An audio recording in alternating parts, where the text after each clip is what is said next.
ਸ੍ਰੀ ਵਾਹਿਗੁਰੂ ਜੀ।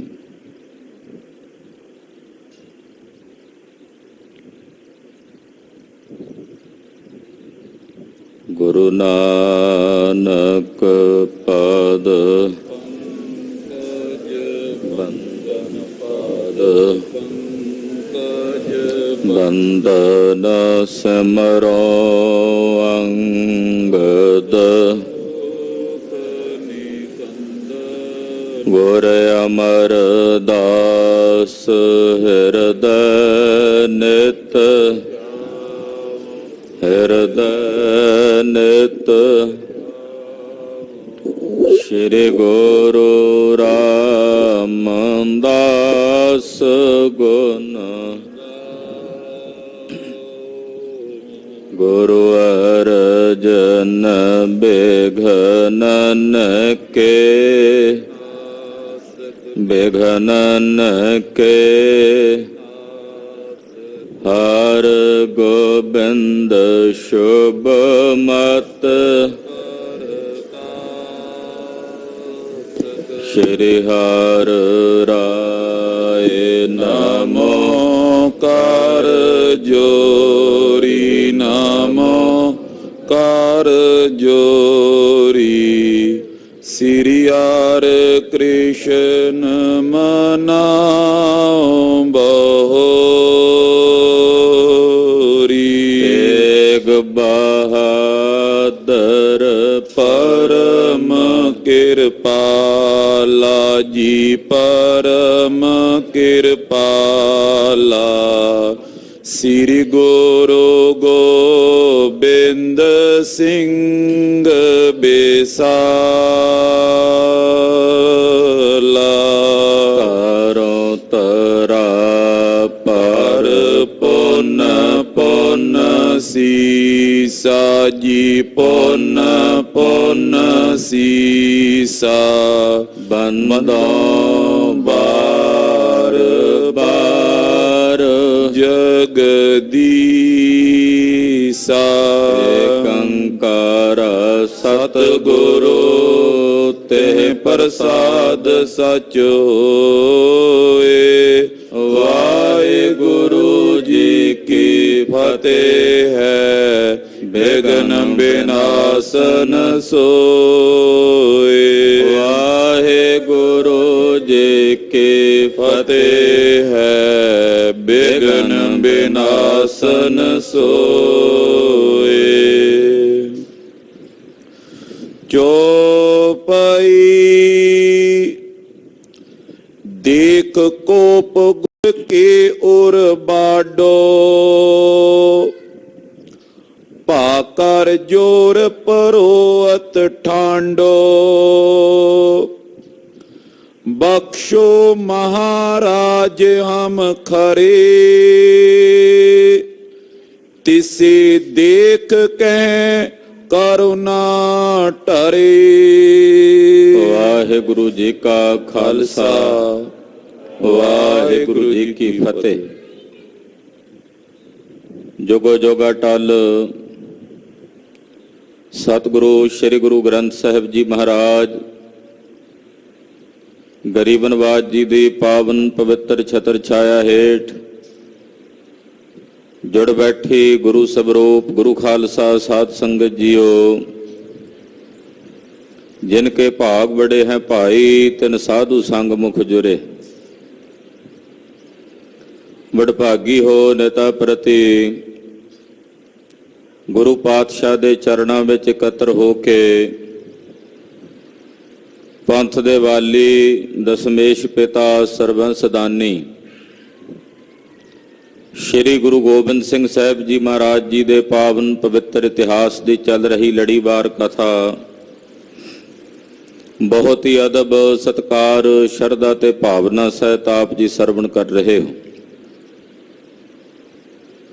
ਕਲਗੀਧਰ ਪਾਤਸ਼ਾਹ ਜੀ ਮਹਾਰਾਜ ਸ੍ਰੀ ਰਵਾਲਸਰ ਸਾਹਿਬ ਤੋਂ ਮੰਡੀ ਔਰ ਬਹੁਤ ਸਾਰੇ ਇਲਾਕਿਆਂ ਨੂੰ ਪਵਿੱਤਰ ਕਰਦੇ ਹੋਇਆਂ ਵਾਪਸ ਸ੍ਰੀ ਅਨੰਦਪੁਰ ਸਾਹਿਬ ਆਏ ਹਨ। ਹੁਕਮ ਕੀਤਾ ਕਿ 100 ਮਣ ਲੋਹਾ, 100 ਮਣ ਮਾਹਾਂ ਦੀ ਦਾਲ ਔਰ 100 ਮਣ ਤੇਲ ਬਾਹਮਣਾਂ ਨੂੰ ਦਾਨ ਕਰੋ।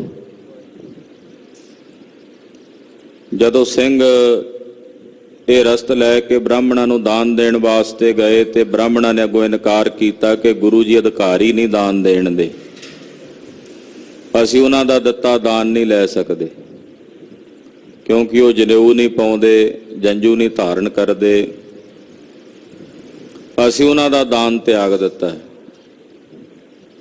ਅਸਲੀਅਤ ਤਾਂ ਇਹ ਸੀ ਕਿ ਦਾਨ ਉਹਨਾਂ ਨੂੰ ਚੰਗਾ ਨਹੀਂ ਸੀ ਲੱਗਾ ਵੀ ਇਹ ਮਾਹਾਂ ਦੀ ਦਾਲ ਤੇ ਲੋਹਾ ਅਸੀਂ ਕੀ ਕਰਨਾ ਹੈ। ਸਿੱਖਾਂ ਨੇ ਜਾ ਕੇ ਸਤਿਗੁਰੂ ਜੀ ਨੂੰ ਦੱਸਿਆ, ਕੁਝ ਸੋਢੀਆਂ ਨੇ ਵੀ ਸ਼ੰਕਾ ਕੀਤਾ ਸੀ।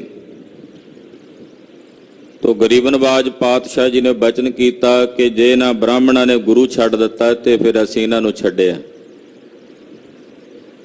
ਬਚਨ ਕੀਤਾ ਕਿ ਜਿਹੜਾ ਦਾਨ ਹੈ ਖਾਲਸਾ ਭੁਗਤੇ, ਲੋਹੇ ਦੇ ਸ਼ਸਤਰ ਅਸਤਰ ਬਣਾਓ, ਚੱਕਰ ਚੰਦ ਤੋੜੇ ਕੜੇ ਬਣਾਓ, ਤੇ ਜਿਹੜੀ ਮਾਹਾਂ ਦੀ ਦਾਲ ਹੈ ਉਹਦੇ ਭੱਲੇ ਬਣਾ ਕੇ ਛਕੋ।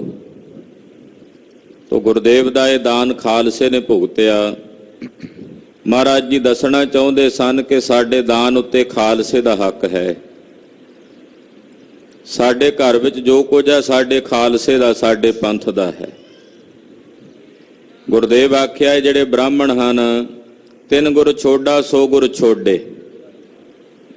ਜੇ ਉਹਨਾਂ ਨੇ ਗੁਰੂ ਛੱਡ ਦਿੱਤਾ ਤੇ ਫਿਰ ਗੁਰੂ ਨੇ ਉਹਨਾਂ ਨੂੰ ਛੱਡ ਦਿੱਤਾ, ਕਿਉਂਕਿ ਜਿਹੜੇ ਗੁਰੂ ਦਾ ਪੱਲਾ ਫੜਨਗੇ ਗੁਰੂ ਨੇ ਉਹਨਾਂ ਦੀ ਬਾਹ ਫੜਨੀ ਹੈ ਨਾ। ਜੇ ਉਹਨਾਂ ਨੇ ਗੁਰੂ ਨੂੰ ਛੱਡ ਦਿੱਤਾ ਤੇ ਫਿਰ ਗੁਰੂ ਨੇ ਉਹਨਾਂ ਨੂੰ ਛੱਡ ਦਿੱਤਾ ਹੈ। ਫਿਰ ਗੌੜਾਂ ਤੇ ਹੋਏ ਗੌੜ ਸਰੋਡੇ। ਇਹ ਜਿਹੜੇ ਗੌੜ ਹਨ, ਬ੍ਰਾਹਮਣ ਵਗੈਰਾ ਹਨ, ਇਹ ਨਿਕੰਮੇ ਹਨ। ਕਿਸ ਤਰੀਕੇ ਨਾਲ? ਜਿਹੜੇ ਕੇਵਲ ਇਸ ਗੱਲ ਦਾ ਹੀ ਗਰੂਰ ਚੁੱਕੀ ਬੈਠੇ ਨੇ ਕਿ ਅਸੀਂ ਬ੍ਰਾਹਮਣ ਹਾਂ। ਨਹੀਂ ਤਾਂ ਜੈਦੇਵ ਜੈਸੇ ਮਹਾਪੁਰਸ਼ ਭਗਤ ਬ੍ਰਾਹਮਣ ਹੋਏ ਨੇ, ਸਾਰੇ ਇੱਕੋ ਛਾਬੇ ਵਿੱਚ ਨਹੀਂ ਆਪਾਂ ਤੋਲ ਸਕਦੇ। ਪਰ ਇਹ ਕੇਵਲ ਇਸ ਗੱਲ ਦਾ ਹੀ ਗਰੂਰ ਚੁੱਕੀ ਬੈਠੇ ਨੇ ਅਸੀਂ ਬ੍ਰਾਹਮਣ ਹਾਂ, ਬ੍ਰਾਹਮਣਾਂ ਦੇ ਘਰੇ ਜਨਮੇ ਹਾਂ, ਸਾਡੀ ਉੱਚੀ ਜਾਤੀ ਹੈ। ਮਹਾਰਾਜ ਜੀ ਕਹਿੰਦੇ ਜਿਵੇਂ ਸੜਕ ਦੇ ਰੋੜੇ ਪਏ ਹੁੰਦੇ ਨਾ ਨਿਕੰਮੇ, ਉਹਨਾਂ ਵਾਂਗੂ ਨਿਕੰਮੇ ਨੇ। ਇਹ ਸਭ ਪੰਥ ਦੇ ਅਧੀਨ ਰਹਿਣਗੇ। ਜਦੋਂ ਗੁਰਦੇਵ ਨੇ ਬਚਨ ਕਹੇ ਤਾਂ ਉੱਥੇ ਹੀ ਸਤਿਗੁਰਾਂ ਦੇ ਚਰਨਾਂ ਵਿੱਚ ਇੱਕ ਬ੍ਰਾਹਮਣ ਸਿੱਖ, ਸਾਰਸਵਤ ਬ੍ਰਾਹਮਣ ਸੀ, ਹੈ ਗੁਰੂ ਕਾ ਸਿੱਖ। ਪੌਲ ਤਾਂ ਨਹੀਂ ਸੀ ਛਕੀ ਹੋਈ ਉਸਨੇ, ਪਰ ਸਿੱਖ ਸੀ। ਉਹਨੇ ਸਤਿਗੁਰਾਂ ਨੂੰ ਜਿਵੇਂ ਬੇਨਤੀ ਕੀਤੀ ਹੈ, ਔਰ ਗੁਰਦੇਵ ਜੋ ਬਚਨ ਕਰ ਰਹੇ ਨੇ, ਆਓ ਮਨ ਬਿਰਤੀਆਂ ਇਕਾਗਰ ਕਰੀਏ, ਸਤਿਗੁਰੂ ਜੀ ਦੀ ਪਾਵਨ ਪਵਿੱਤਰ ਅੰਮ੍ਰਿਤਮਈ ਕਥਾ ਸਰਵਣ ਕਰੀਏ। ਸਾਹਿਬੇ ਕਮਾਲ ਗੁਰੂ ਕਲਗੀਧਰ ਜੀ ਦੇ ਪਵਿੱਤਰ ਚਰਨਾਂ ਦਾ ਧਿਆਨ ਆਪਣੇ ਹਿਰਦਿਆਂ 'ਚ ਧਾਰਨ ਕਰਦੇ ਹੋਇਆਂ ਸਮੂਹ ਮਾਈ ਭਾਈ ਆਪਣੀ ਰਸਨਾ ਨੂੰ ਪਵਿੱਤਰ ਕਰੋ। ਆਖੋ ਜੀ ਸਤਨਾਮ ਸ੍ਰੀ ਵਾਹਿਗੁਰੂ ਸਾਹਿਬ ਜੀ। ਸਤਨਾਮ ਸ੍ਰੀ ਵਾਹਿਗੁਰੂ ਸਾਹਿਬ ਜੀ। ਚੌਪਈ ਦੇਖ ਕੋਪ ਗੁਰ ਕੇ ਔਰ ਬਾਡੋ। ਸਤਿਗੁਰੂ ਸੱਚੇ ਪਾਤਸ਼ਾਹ ਨੇ ਜਦੋਂ ਇਸ ਤਰ੍ਹਾਂ 20 ਰਸ ਵਿੱਚ ਬਚਨ ਕਹੇ, ਗੁਰਦੇਵ ਦਾ 20 ਰਸੀ ਸਰੂਪ ਵੇਖ ਕੇ ਔਰ ਮਹਾਰਾਜ ਜੀ ਦੇ ਬਚਨ ਜਿਹੜੇ ਕਹੇ ਸੁਣ ਕੇ, ਭਾ ਕਰ ਜੋਰ ਪਰੋਅਤ ਠਾਂਡੋ। ਇੱਕ ਪੁਰੋਹਿਤ ਸਿੱਖ ਸੀ ਸਤਿਗੁਰਾਂ ਦਾ, ਮਹਾਰਾਜ ਜੀ ਅੱਗੇ ਹੱਥ ਜੋੜ ਕੇ ਖਲੋ ਗਿਆ, ਬੇਨਤੀ ਕਰਕੇ ਕਹਿਣ ਲੱਗਾ, ਬਖਸ਼ੋ ਮਹਾਰਾਜ ਹਮ ਖਰੇ। ਇਹ ਗਰੀਬ ਨਵਾਜ ਬਖਸ਼ ਲੋ ਕਲਗੀਧਰ ਸੁਆਮੀ ਜੀ, ਮੈਂ ਆਪ ਜੀ ਦੀ ਸ਼ਰਨ 'ਚ ਖੜਾ, ਮੈਂ ਵੀ ਬ੍ਰਾਹਮਣ ਜਾਤੀ ਨਾਲ ਹੀ ਸੰਬੰਧ ਰੱਖਦਾ ਹਾਂ, ਪਰ ਤੁਹਾਡੇ ਘਰ ਦਾ ਸੇਵਕ ਹਾਂ, ਸਿੱਖ ਹਾਂ, ਮਹਾਰਾਜ ਕਿਰਪਾ ਕਰੋ ਮੈਨੂੰ ਬਖਸ਼ ਲਵੋ। ਤਿਸੇ ਦੇਖ ਕੈ ਕਰੁਣਾ ਟਰੇ। ਇਹਦੀ ਬੇਨਤੀ ਸੁਣ ਕੇ ਮਹਾਰਾਜ ਜੀ ਕਰੁਣਾ ਦੇ ਰਸ ਵਿੱਚ ਆ ਗਏ। ਸਤਿਗੁਰੂ ਕਰੁਣਾਲੂ ਹਨ, ਬੜੀ ਛੇਤੀ ਰੀਝ ਪੈਂਦੇ ਹਨ। ਜਦੋਂ ਮਹਾਰਾਜ ਜੀ ਨੇ ਰਾਏ ਕੱਲੇ ਦੇ ਕੋਲ ਬੈਠਿਆਂ ਬਚਨ ਕੀਤਾ ਸੀ ਬਈ ਮਲੇਛਾਂ ਦੀ ਜੜ ਪੁੱਟੀ ਗਈ ਹੈ, ਕਾਈ ਦਾ ਬੂਟਾ ਪੁੱਟਦਿਆਂ, ਤੇ ਰਾਏ ਕੱਲੇ ਨੇ ਆਖਿਆ, ਮਹਾਰਾਜ ਮੈਂ ਵੀ ਮੁਸਲਮਾਨ ਹਾਂ, ਮੇਰੇ ਤੇ ਕਿਰਪਾ ਕਰੋ। ਤੋ ਸਤਿਗੁਰਾਂ ਨੇ ਗਾਤਰੇ ਦੀ ਸ਼੍ਰੀ ਸਾਹਿਬ ਕੱਢ ਕੇ ਰਾਏ ਕੱਲੇ ਨੂੰ ਦਿੱਤੀ, ਆਖਿਆ ਰਾਏ ਜੀ ਆਹ ਲੋ ਰੱਖੋ, ਇਹਦਾ ਜਦੋਂ ਤੱਕ ਤੁਹਾਡੀ ਕੁੱਲ 'ਚ ਸਤਿਕਾਰ ਰਹੇਗਾ, ਇਸ ਦੀ ਪੂਜਾ ਕਰੋਗੇ, ਉਦੋਂ ਤੱਕ ਤੁਹਾਡਾ ਰਾਜ ਵੀ ਰਹੇਗਾ। ਤੋ ਮਹਾਰਾਜ ਜੀ ਬੜੇ ਦਿਆਲੂ ਵੀ ਨੇ, ਕਿਰਪਾਲੂ ਵੀ ਨੇ। ਜਦੋਂ ਪਾਤਸ਼ਾਹ ਨੇ ਬ੍ਰਾਹਮਣਾ ਪ੍ਰਥਾਏ ਉੱਪਰ ਜੋ ਬਚਨ ਕੱਲ ਆਪਾਂ ਵਿਚਾਰੇ ਨੇ ਕਹੇ, ਇਹ ਇੱਕ ਬ੍ਰਾਹਮਣੀ ਸੀਗਾ, ਹੱਥ ਜੋੜ ਕੇ ਮਹਾਰਾਜ ਜੀ ਨੂੰ ਕਹਿਣ ਲੱਗਾ, ਸਤਿਗੁਰੂ ਜੀ ਭੁੱਲ ਇੱਕ ਨੇ ਕੀਤੀ ਆ, ਸਜ਼ਾ ਸਾਰਿਆਂ ਨੂੰ ਨਾ ਮਿਲੇ, ਮਹਾਰਾਜ ਸਾਡੇ ਤੇ ਕਿਰਪਾ ਕਰੋ। ਇਹਦੀ ਬੇਨਤੀ ਸੁਣ ਕੇ ਮਹਾਰਾਜ ਜੀ ਦਇਆ ਦੇ ਘਰ ਵਿੱਚ ਆਏ। ਬਚਨ ਸਾਰ ਸੁਤ ਖਾਲਸੇ ਕੀ ਜੁਗਤ। ਪਾਤਸ਼ਾਹ ਨੇ ਬਚਨ ਕੀਤਾ ਕਿ ਭਾਈ ਜਿਹੜੇ ਖੰਡੇ ਦੀ ਪੌਲ ਛਕ ਕੇ ਖਾਲਸੇ 'ਚ ਆ ਜਾਣਗੇ, ਉਹ ਬ੍ਰਾਹਮਣ ਵੀ ਗੁਰੂ ਖਾਲਸੇ ਵਿੱਚ ਮਿਲ ਕੇ ਹੀ ਰਹਿਣਗੇ, ਭਾਵੇਂ ਜਾਤੀ ਦੇ ਬ੍ਰਾਹਮਣ ਹੋਣ, ਪਰ ਜੇ ਉਹ ਖੰਡੇ ਦੀ ਪੌਲ ਛਕ ਕੇ ਗੁਰੂ ਘਰ ਵਿੱਚ ਆ ਜਾਣਗੇ ਤਾਂ ਫਿਰ ਉਹ ਤਿਆਰ ਬਰ ਤਿਆਰ ਖਾਲਸੇ ਦੀ ਜੁਗਤ ਵਿੱਚ ਹੀ ਮਿਲੇ ਰਹਿਣਗੇ। ਕਿਤਨੇ ਕਿਤਨੇ ਬ੍ਰਾਹਮਣ ਸਿੱਖ ਵੀ ਜਿਹੜੇ ਸਤਿਗੁਰਾਂ ਦੀ ਖੰਡੇ ਦੀ ਪੌਲ ਛਕ ਕੇ, ਜਿਹੜੇ ਆ ਕਸ਼ਮੀਰੀ ਪੰਡਤ ਸਨ, ਬ੍ਰਾਹਮਣ ਸਨ, ਪੰਡਤ ਕਿਰਪਾ ਰਾਮ ਜੀ ਜੋ 9ਵੇਂ ਪਾਤਸ਼ਾਹ ਦੀ ਸ਼ਰਨ 'ਚ ਆਏ ਸਨ, ਉਸ ਵੇਲੇ ਬਹੁਤ ਸਾਰੇ ਬ੍ਰਾਹਮਣਾਂ ਨੇ ਗੁਰੂ ਕੀ ਸਿੱਖੀ ਧਾਰਨ ਕੀਤੀ। ਉਹ ਜਿਹੜੇ ਕਸ਼ਮੀਰੀ ਪੰਡਤ ਜਦੋਂ ਗੁਰੂ ਕੇ ਸਿੱਖ ਹੋਏ, ਉਹਨਾਂ ਵਿੱਚ ਕਿੱਡੇ ਕਿੱਡੇ ਵੱਡੇ ਮਹਾਪੁਰਸ਼ ਵਿਦਵਾਨ ਅਕਾਲੀ ਕੌਰ ਸਿੰਘ ਜੀ, ਨਿਹੰਗ ਸਿੰਘ, ਉਹ ਕਸ਼ਮੀਰੀ ਪੰਡਤ ਸਨ, ਮਹਾਰਾਜ ਜੀ ਦੇ ਸੇਵਕ ਹੋ ਗਏ। ਆਖਿਆ ਜਦੋਂ ਖੰਡੇ ਦੀ ਪੌਲ ਛਕ ਕੇ, ਖੰਡੇ ਦੀ ਪੌਲ ਛਕ ਕੇ ਖਾਲਸੇ 'ਚ ਆ ਜਾਣਗੇ, ਫਿਰ ਇਹ ਖਾਲਸੇ ਦੀ ਜੁਗਤ ਵਿੱਚ ਮਿਲ ਕੇ ਰਹਿਣਗੇ। ਰਹੇ ਕਾਹੂ ਵੇਸ਼, ਕਿਸੇ ਭੇਸ ਵਿੱਚ ਵੀ ਰਹਿਣਾ, ਖਾਲਸੇ ਕੇ ਦਰਵੇਸ਼। ਤੇ ਆ ਜਿਹੜੇ ਬ੍ਰਾਹਮਣ ਨੇ, ਜਿਹੜੇ ਬ੍ਰਾਹਮਣ ਹੋਣ ਤੇ ਮਾਣ ਕਰਦੇ ਨੇ, ਗਰੂਰ ਕਰਦੇ ਨੇ, ਇਹ ਮੇਰੇ ਖਾਲਸੇ ਦੇ ਅੱਗੇ ਭਿਖਾਰੀ ਬਣ ਕੇ, ਮੰਗਤੇ ਬਣ ਕੇ, ਫਕੀਰ ਬਣ ਕੇ ਰਹਿਣਗੇ। ਜਿਹੜੇ ਹੁਣ ਮੇਰੇ ਖਾਲਸੇ ਤੇ ਕਿੰਤੂ ਕਰਦੇ ਨੇ ਕਿ ਜੀ ਗੁਰੂ ਜੀ ਨੇ ਤਾਂ ਕਈ ਬਰਾਦਰੀਆਂ ਇਕੱਠੀਆਂ ਕਰਕੇ ਇੱਕੋ ਬਾਟੇ 'ਚ ਅੰਮ੍ਰਿਤ ਛਕਾ ਦਿੱਤਾ ਹੈ, ਆ ਜਿਹੜੇ ਬ੍ਰਾਹਮਣ ਆਪਣੇ ਬ੍ਰਾਹਮਣ ਹੋਣ ਤੇ ਗਰੂਰ ਕਰਦੇ ਨੇ, ਇਹ ਮੇਰੇ ਖਾਲਸੇ ਦੇ ਅੱਗੇ ਫਕੀਰ ਬਣ ਕੇ ਰਹਿਣਗੇ, ਇਹ ਮੇਰੇ ਖਾਲਸੇ ਅੱਗੇ ਹੱਥ ਜੋੜ ਕੇ ਫਕੀਰੀ ਧਾਰਨਗੇ। ਤੁਮਰਾ ਹੋਵੇ ਬੰਸ ਸੰਬਲਪੁਰ ਬੰਸ। ਇਹ ਜਿਹੜਾ ਪੁਰੋਹਿਤ ਸੀ, ਮਹਾਰਾਜ ਜੀ ਨੇ ਆਖਿਆ ਤੇਰਾ ਬੰਸ ਹੋਵੇਗਾ ਅੱਗੇ ਸੰਬਲਪੁਰ ਦੇ ਵਿੱਚ। ਬਿਸ਼ਨ ਜਸ ਕੁਲ ਤੁਮਾਰੀ, ਉੱਥੇ ਬਿਸ਼ਨ ਜਸ ਨਾਮ ਦੀ ਵੱਡੀ ਕੁਲ ਹੋਵੇਗੀ, ਪਰਜਾ ਕੀ ਰਖਵਾਰੀ, ਜੋ ਪਰਜਾ ਦੀ ਰਖਵਾਲੀ ਕਰੇਗੀ। ਨੇਕ ਕਲੰਕ ਹੋਵੇ, ਸੰਬਲਪੁਰ ਦੇ ਵਿੱਚ ਉੱਥੇ ਨੇਕ ਲੰਕ ਅਵਤਾਰ ਹੋਵੇਗਾ। ਨੇਕ ਲੰਕ ਅਵਤਾਰ ਸੰਬਲਪੁਰ ਤੋਂ, ਜਿਹੜਾ ਇਹ ਪੁਰੀ ਦਾ ਇਲਾਕਾ ਜਗਨਨਾਥਪੁਰੀ ਦਾ, ਉੱਥੋਂ ਉੱਠ ਕੇ ਆਵੇਗਾ। ਕੁਲ ਸਥਾਨ ਸੋ ਹੈ, ਉਹਦੀ ਕੁਲ ਦਾ ਸਥਾਨ ਸ਼ੋਭਨੀਕ ਹੋਵੇਗਾ, ਉਹਦੀ ਕੁਲ ਨਿਹਾਲ ਹੋਵੇਗੀ। ਚੋਪਈ ਸਭਾ ਬਿਖੇ ਸੋਢੀ ਜੇ ਅਹੈ। ਬਹੁਤ ਸਾਰੇ ਸੋਢੀ ਵੀ ਮਹਾਰਾਜ ਜੀ ਦੀ ਸਭਾ 'ਚ ਬੈਠੇ ਸਨ, ਜਿਨ੍ਹਾਂ ਚੋਂ ਕੁਝ ਸੋਢੀਆਂ ਨੇ ਕਿਹਾ ਸੀ ਕਿ ਗੁਰੂ ਕੇ ਬਾਵਰੇ ਹੋ ਗਏ ਨੇ, ਕਿ ਉਹਨਾਂ ਨੇ ਨਵੀਂ ਮਰਿਆਦਾ ਟੋਰ ਲਈ ਆ, ਪੌਲ ਛਕਾਣੀ ਸ਼ੁਰੂ ਕਰ ਦਿੱਤੀ ਆ, ਕੇਸ ਰੱਖਣੇ ਮੁਕਰਰ ਕਰ ਦਿੱਤੇ ਨੇ। ਜਦੋਂ ਇਦਾਂ ਦੇ ਕੁਝ ਬਚਨ ਸੋਢੀਆਂ ਨੇ ਕਹੇ ਤੇ ਕਲਗੀਧਰ ਨੇ ਸੋਢੀਆਂ ਤੇ ਵੀ ਰੰਜ ਕੀਤਾ ਸੀ। ਮਹਾਰਾਜ ਜੀ ਨੇ ਆਖਿਆ ਸੀ ਵੀ ਇਹ ਸੋਢੀ ਜਿਹੜੇ ਨੇ ਗੁਰੂ ਕੇ ਸਿੱਖ ਨਹੀਂ, ਸਕਲ ਸਨੌੜੀ ਭਏ ਪਹੂੜੀ, ਇਹ ਬਚਨ ਕੀਤੇ ਸਨ ਕਿ ਇਹ ਜਿਹੜੇ ਸੋਢੀ ਹੋਏ ਨੇ ਫੂਹੜ ਹਨ, ਮੂਰਖ ਹਨ, ਕੁਟੁਏ ਹਨ, ਯਾਨੀ ਕਿ ਇਹ ਨੀਵੇਂ ਹਨ। ਫੂਹੜ ਦਾ ਮਤਲਬ ਹੁੰਦਾ ਨੀਵੇਂ ਹੋ ਗਏ ਹਨ। ਇਹ ਸੋਢੀਆਂ ਨੂੰ ਬਚਨ ਹੋਏ ਸਨ, ਉਹਨਾਂ ਵਿੱਚੋਂ ਕੁਝ ਸੋਢੀ ਜਿਹੜੇ ਗੁਰੂ ਸਾਹਿਬ ਦੇ ਸੇਵਕ ਸਨ, ਉਹਨਾਂ ਨੇ ਫਿਰ ਸਤਿਗੁਰੂ ਜੀ ਨੂੰ ਬੇਨਤੀ ਕੀਤੀ ਹੱਥ ਜੋੜ ਕੇ। ਸੋ ਕਰ ਜੋਰ ਬੇਨਤੀ ਕਹੈ, ਹੱਥ ਜੋੜ ਕੇ ਬੇਨਤੀ ਕਰਕੇ ਕਹਿਣ ਲੱਗੇ, ਹਮਕੋ ਬਖਸ਼ੋ ਰਿਸ ਨਿਰਵਾਰਾ। ਕਹਿਣ ਲੱਗੇ ਮਹਾਰਾਜ ਸਾਨੂੰ ਵੀ ਬਖਸ਼ੋ।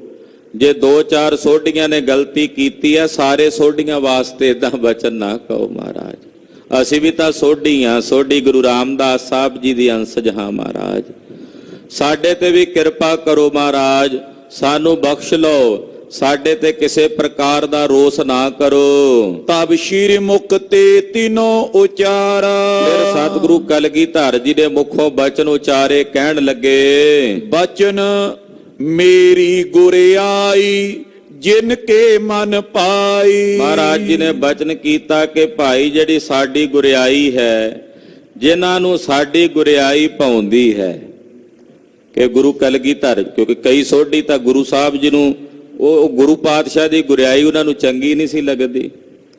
ਉਹਨਾਂ ਚੋਂ ਧੀਰਮਲ ਵਰਗੇ ਵੀ ਸਨ, ਉਹਨਾਂ ਦੇ ਵੰਸ਼ਜ ਵਾਲੇ ਵੀ ਸਨ ਜਿਹੜੇ ਕਲਗੀਧਰ ਪਾਤਸ਼ਾਹ ਜੀ ਮਹਾਰਾਜ ਜੀ ਨੂੰ ਚੰਗਾ ਨਹੀਂ ਸਨ ਸਮਝਦੇ। ਮਹਾਰਾਜ ਜੀ ਕਹਿ ਰਹੇ ਨੇ ਕਿ ਜਿਨ੍ਹਾਂ ਨੂੰ ਸਾਡੀ ਗੁਰਿਆਈ ਜਿਨ੍ਹਾਂ ਦੇ ਮਨ ਵਿੱਚ ਭਾਉਂਦੀ ਹੈ, ਵਧੋ ਕੁਲ ਤਾਹੇ ਕਾ। ਪਾਤਸ਼ਾਹ ਕਹਿੰਦੇ ਉਹਦੀ ਕੁੱਲ ਵਿੱਚ ਵਾਧਾ ਹੋਵੇਗਾ। ਆਖੋ ਸਤਨਾਮ ਸ੍ਰੀ ਵਾਹਿਗੁਰੂ। ਜਿਹਦੇ ਮਨ ਨੂੰ ਸਾਡੀ ਗੁਰਿਆਈ ਭਾਉਂਦੀ ਹੈ। ਖਾਲਸਾ ਜੀ ਜਿਹੜੇ ਬਚਨ ਨੇ ਨਾ, ਇਹ ਸੋ ਸਾਖੀ ਦੇ ਬਚਨ ਨੇ। ਸੋ ਸਾਖੀ ਦੇ ਬਹੁਤ ਸਾਰੇ ਬਚਨ ਐਸੇ ਨੇ ਜਿਵੇਂ ਉੱਪਰ ਆਏ ਨੇ ਕਿ ਰਹੋ ਕਾਹੂ ਤੁਮਾਰੀ ਪਰਜਾ ਕੀ ਰਖਵਾਰੀ, ਨਹਿ ਕਲੰਕ ਹੋਵੇ ਕੁਲ ਸਥਾ। ਇਦਾਂ ਦੇ ਬਹੁਤ ਸਾਰੇ ਬਚਨ ਹਾਲੇ ਸਮਝ ਵਿੱਚ ਨਹੀਂ ਪੈਂਦੇ ਜਿਹੜੇ ਭਵਿੱਖਤ ਬਚਨ ਨੇ। ਮਹਾਂਕਵੀ ਭਾਈ ਸੰਤੋਖ ਸਿੰਘ ਜੀ ਨੇ ਉਹ ਬਚਨ ਸੋ ਸਾਖੀ ਦੇ ਨਿਬਿਨ ਇੱਥੇ ਉਸੇ ਤਰ੍ਹਾਂ ਲਿਖੇ ਨੇ।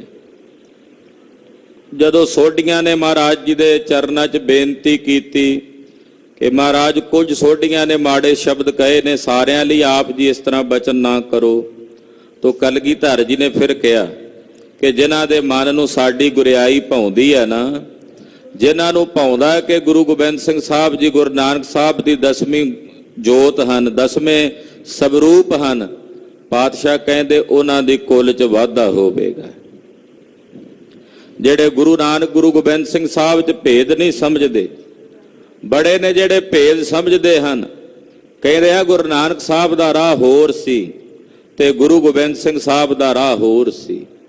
ਖਾਲਸਾ ਜੀ, ਜੋ ਰਸਤਾ ਗੁਰੂ ਨਾਨਕ ਪਾਤਸ਼ਾਹ ਦਾ ਹੈ ਉਹੀ ਰਸਤਾ ਸ੍ਰੀ ਗੁਰੂ ਗੋਬਿੰਦ ਸਿੰਘ ਸਾਹਿਬ ਸੱਚੇ ਪਾਤਸ਼ਾਹ ਦਾ ਹੈ। ਜੋ ਤੋਹਾ ਜੁਗਤ ਸਾਏ ਸਹਿਕਾਇਆ ਫੇਰ ਪਲਟੀ ਹੈ। ਜੇ ਕੋਈ ਆਖੇ ਗੁਰੂ ਨਾਨਕ ਸਾਹਿਬ ਨੇ ਤਲਵਾਰ ਨਹੀਂ ਚੁੱਕੀ, ਤਾਂ ਗੁਰੂ ਨਾਨਕ ਸਾਹਿਬ ਨੇ ਭਵੇਂ ਤਲਵਾਰ ਨਹੀਂ ਚੁੱਕੀ, ਸੋਟਾ ਉਹਨਾਂ ਦੇ ਹੱਥ ਵਿੱਚ ਜ਼ਰੂਰ ਹੁੰਦਾ ਸੀ। ਪਰ ਜਦੋਂ ਸੋਟੇ ਨਾਲ ਨਹੀਂ ਗੱਲ ਬਣੀ ਤੇ ਫਿਰ ਉਸ ਸੋਟੇ ਨੂੰ ਤਲਵਾਰ ਬਣਾਉਣਾ ਪੈਣਾ ਸੀ। ਉਹ ਸੋਟਾ ਹੀ ਤਲਵਾਰ ਬਣਿਆ। ਜ਼ੁਲਮ ਦੇ ਖਿਲਾਫ ਦੇ ਸੰਬੰਧ ਵਿੱਚ ਉਸ ਤਲਵਾਰ ਨੂੰ ਚੁੱਕਣਾ ਵਾਜਿਬ ਸੀ, ਜ਼ਰੂਰੀ ਸੀ। ਇਸ ਕਰਕੇ ਗੁਰੂ ਨਾਨਕ ਗੁਰੂ ਗੋਬਿੰਦ ਸਿੰਘ ਸਾਹਿਬ 'ਚ ਕਿਸੇ ਨੇ ਭੇਦ ਨਹੀਂ ਜਾਣਨਾ। ਅੱਜ ਵੀ ਐਣ ਜਿਹੜੇ ਕਈ ਕਹਿ ਦਿੰਦੇ ਐ, ਕਹਿੰਦੇ ਜੀ ਅਸੀਂ ਤਾਂ ਗੁਰੂ ਨਾਨਕ ਸਾਹਿਬ ਦੇ ਸਿੱਖ ਹਾਂ। ਪੁੱਛੋ ਵੀ ਕਿਉਂ? ਕਹਿੰਦੇ ਜੀ ਗੁਰੂ ਗੋਬਿੰਦ ਸਿੰਘ ਸਾਹਿਬ ਤਾਂ ਕਿਰਪਾਨ ਪਾਉਂਦੇ ਸੀ, ਸਾਨੂੰ ਕਿਰਪਾਨ ਪਾਉਣ ਨੂੰ ਕਹਿੰਦੇ ਐ। ਅਸੀਂ ਨਹੀਂ ਉਹਨਾਂ ਦੀ ਸਿੱਖੀ ਧਾਰਨ ਕਰਨੀ, ਅਸੀਂ ਤਾਂ ਗੁਰੂ ਨਾਨਕ ਪਾਤਸ਼ਾਹ ਦੀ ਸਿੱਖੀ ਧਾਰਨ ਕਰਨੀ ਹੈ। ਗੁਰਮੁਖੋ, ਗੁਰੂ ਨਾਨਕ ਗੁਰੂ ਗੋਬਿੰਦ ਸਿੰਘ ਸਾਹਿਬ ਵਿੱਚ ਕੋਈ ਵੀ ਭੇਦ ਨਹੀਂ ਹੈ। ਜਿਹੜਾ ਭੇਦ ਸਮਝੇ ਉਹ ਗੁਰੂ ਨਾਨਕ ਦੇ ਘਰ ਦੇ ਸਿਧਾਂਤ ਤੋਂ ਵਿਹੂਣਾ, ਗੁਰੂ ਕੀ ਮਹਿਮਾ ਤੋਂ ਅਣਜਾਣ, ਬੇਮੁਖੀ ਕਹਿ ਸਕਦੇ ਆ ਉਹਨੂੰ, ਉਹ ਸਿੱਖ ਨਹੀਂ ਹੋ ਸਕਦਾ, ਉਹ ਸਿੱਖ ਸਦਾ ਹੀ ਨਹੀਂ ਸਕਦਾ। ਖਾਸ ਕਰਕੇ ਇੱਕ ਭਾਈਚਾਰਾ ਐਸਾ ਵੀ ਹੈ ਸਾਡੇ ਸਿੱਖ ਸਮਾਜ ਦਾ ਹੀ ਹਿੱਸਾ ਕਹਿ ਸਕਦੇ ਹਾਂ ਉਹ ਵੀਰਾਂ ਨੂੰ, ਉਹ ਗੁਰੂ ਨਾਨਕ ਸਾਹਿਬ ਦੀ ਕਥਾ ਬੜੇ ਪਿਆਰ ਨਾਲ ਸੁਣਦੇ ਹੈ। ਪਰ ਜਦੋਂ ਗੁਰੂ ਗੋਬਿੰਦ ਸਿੰਘ ਸਾਹਿਬ ਦੀ ਗੱਲ ਕਰੀਏ ਤੇ ਫਿਰ ਉਸ ਵੇਲੇ ਉਹਨਾਂ ਦੇ ਮਨ 'ਚ ਖੁਸ਼ੀ ਨਹੀਂ ਆਉਂਦੀ। ਉਸ ਵੇਲੇ ਮਹਾਰਾਜ ਜੀ ਗੁਰੂ ਗੋਬਿੰਦ ਸਿੰਘ ਸਾਹਿਬ ਦਾ ਇਤਿਹਾਸ ਸੁਣ ਕੇ ਉਹਨਾਂ ਦੇ ਮਨ 'ਚ ਖੁਸ਼ੀ ਨਹੀਂ ਆਉਂਦੀ। ਉਹਨਾਂ ਅੰਦਰ ਭੇਦਵਾਦੀ ਬਿਰਤੀ ਹੈ। ਇਸ ਕਰਕੇ ਭੇਦਵਾਦੀ ਬਿਰਤੀ ਨਹੀਂ ਰੱਖਣੀ ਕਿਸੇ ਸਿੱਖ ਨੇ। ਇੱਥੇ ਸਤਿਗੁਰੂ ਕਹਿ ਰਹੇ ਨੇ ਜਿਹੜਾ ਭੇਦ ਰੱਖੇਗਾ ਉਹਦੀ ਕੁੱਲ ਨਹੀਂ ਵਧਣੀ। ਜਿਹੜਾ ਸਮਝੇਗਾ ਨਾ ਵੀ ਗੁਰੂ ਨਾਨਕ ਗੁਰੂ ਗੋਬਿੰਦ ਸਿੰਘ ਸਾਹਿਬ 'ਚ ਭੇਦ ਹੈ, ਉਹਦੀ ਕੁੱਲ 'ਚ ਕਦੇ ਵਾਧਾ ਨਹੀਂ ਹੋਣਾ। ਤੇ ਜਿਹੜਾ ਇਹ ਜਾਣੇਗਾ ਕਿ ਗੁਰੂ ਨਾਨਕ ਤੇ ਗੁਰੂ ਗੋਬਿੰਦ ਸਿੰਘ ਸਾਹਿਬ ਦੋਵੇਂ ਹੀ ਇੱਕ ਰੂਪ ਨੇ, ਵਧੋ ਕੁੱਲ ਤਾਹੇ ਕਾ, ਉਹਦੀ ਕੁੱਲ ਵਿੱਚ ਵਾਧਾ ਹੋਵੇਗਾ। ਮਹਾਰਾਜ ਜੀ ਨੇ ਬਚਨ ਕਹੇ, ਮਮ ਪੰਥ ਕੇ ਨਾਹੇ ਕਾ।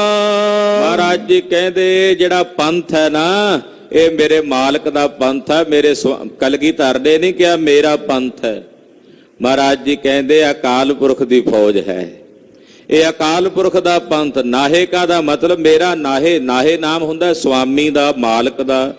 ਮੇਰਾ ਜਿਹੜਾ ਮਾਲਕ ਹੈ ਅਕਾਲ ਪੁਰਖ, ਇਹ ਪੰਥ ਉਸ ਦਾ ਹੈ। ਮਾਨੈ ਮੁਝ ਸਮਾਨ, ਇਸ ਪੰਥ ਨੂੰ ਮੇਰੇ ਸਮਾਨ ਕਰਕੇ ਜਾਣਨਾ। ਇਸ ਪੰਥ ਵਿੱਚ ਤੇ ਮੇਰੇ ਵਿੱਚ ਵੀ ਭੇਦ ਨਹੀਂ ਹੈ।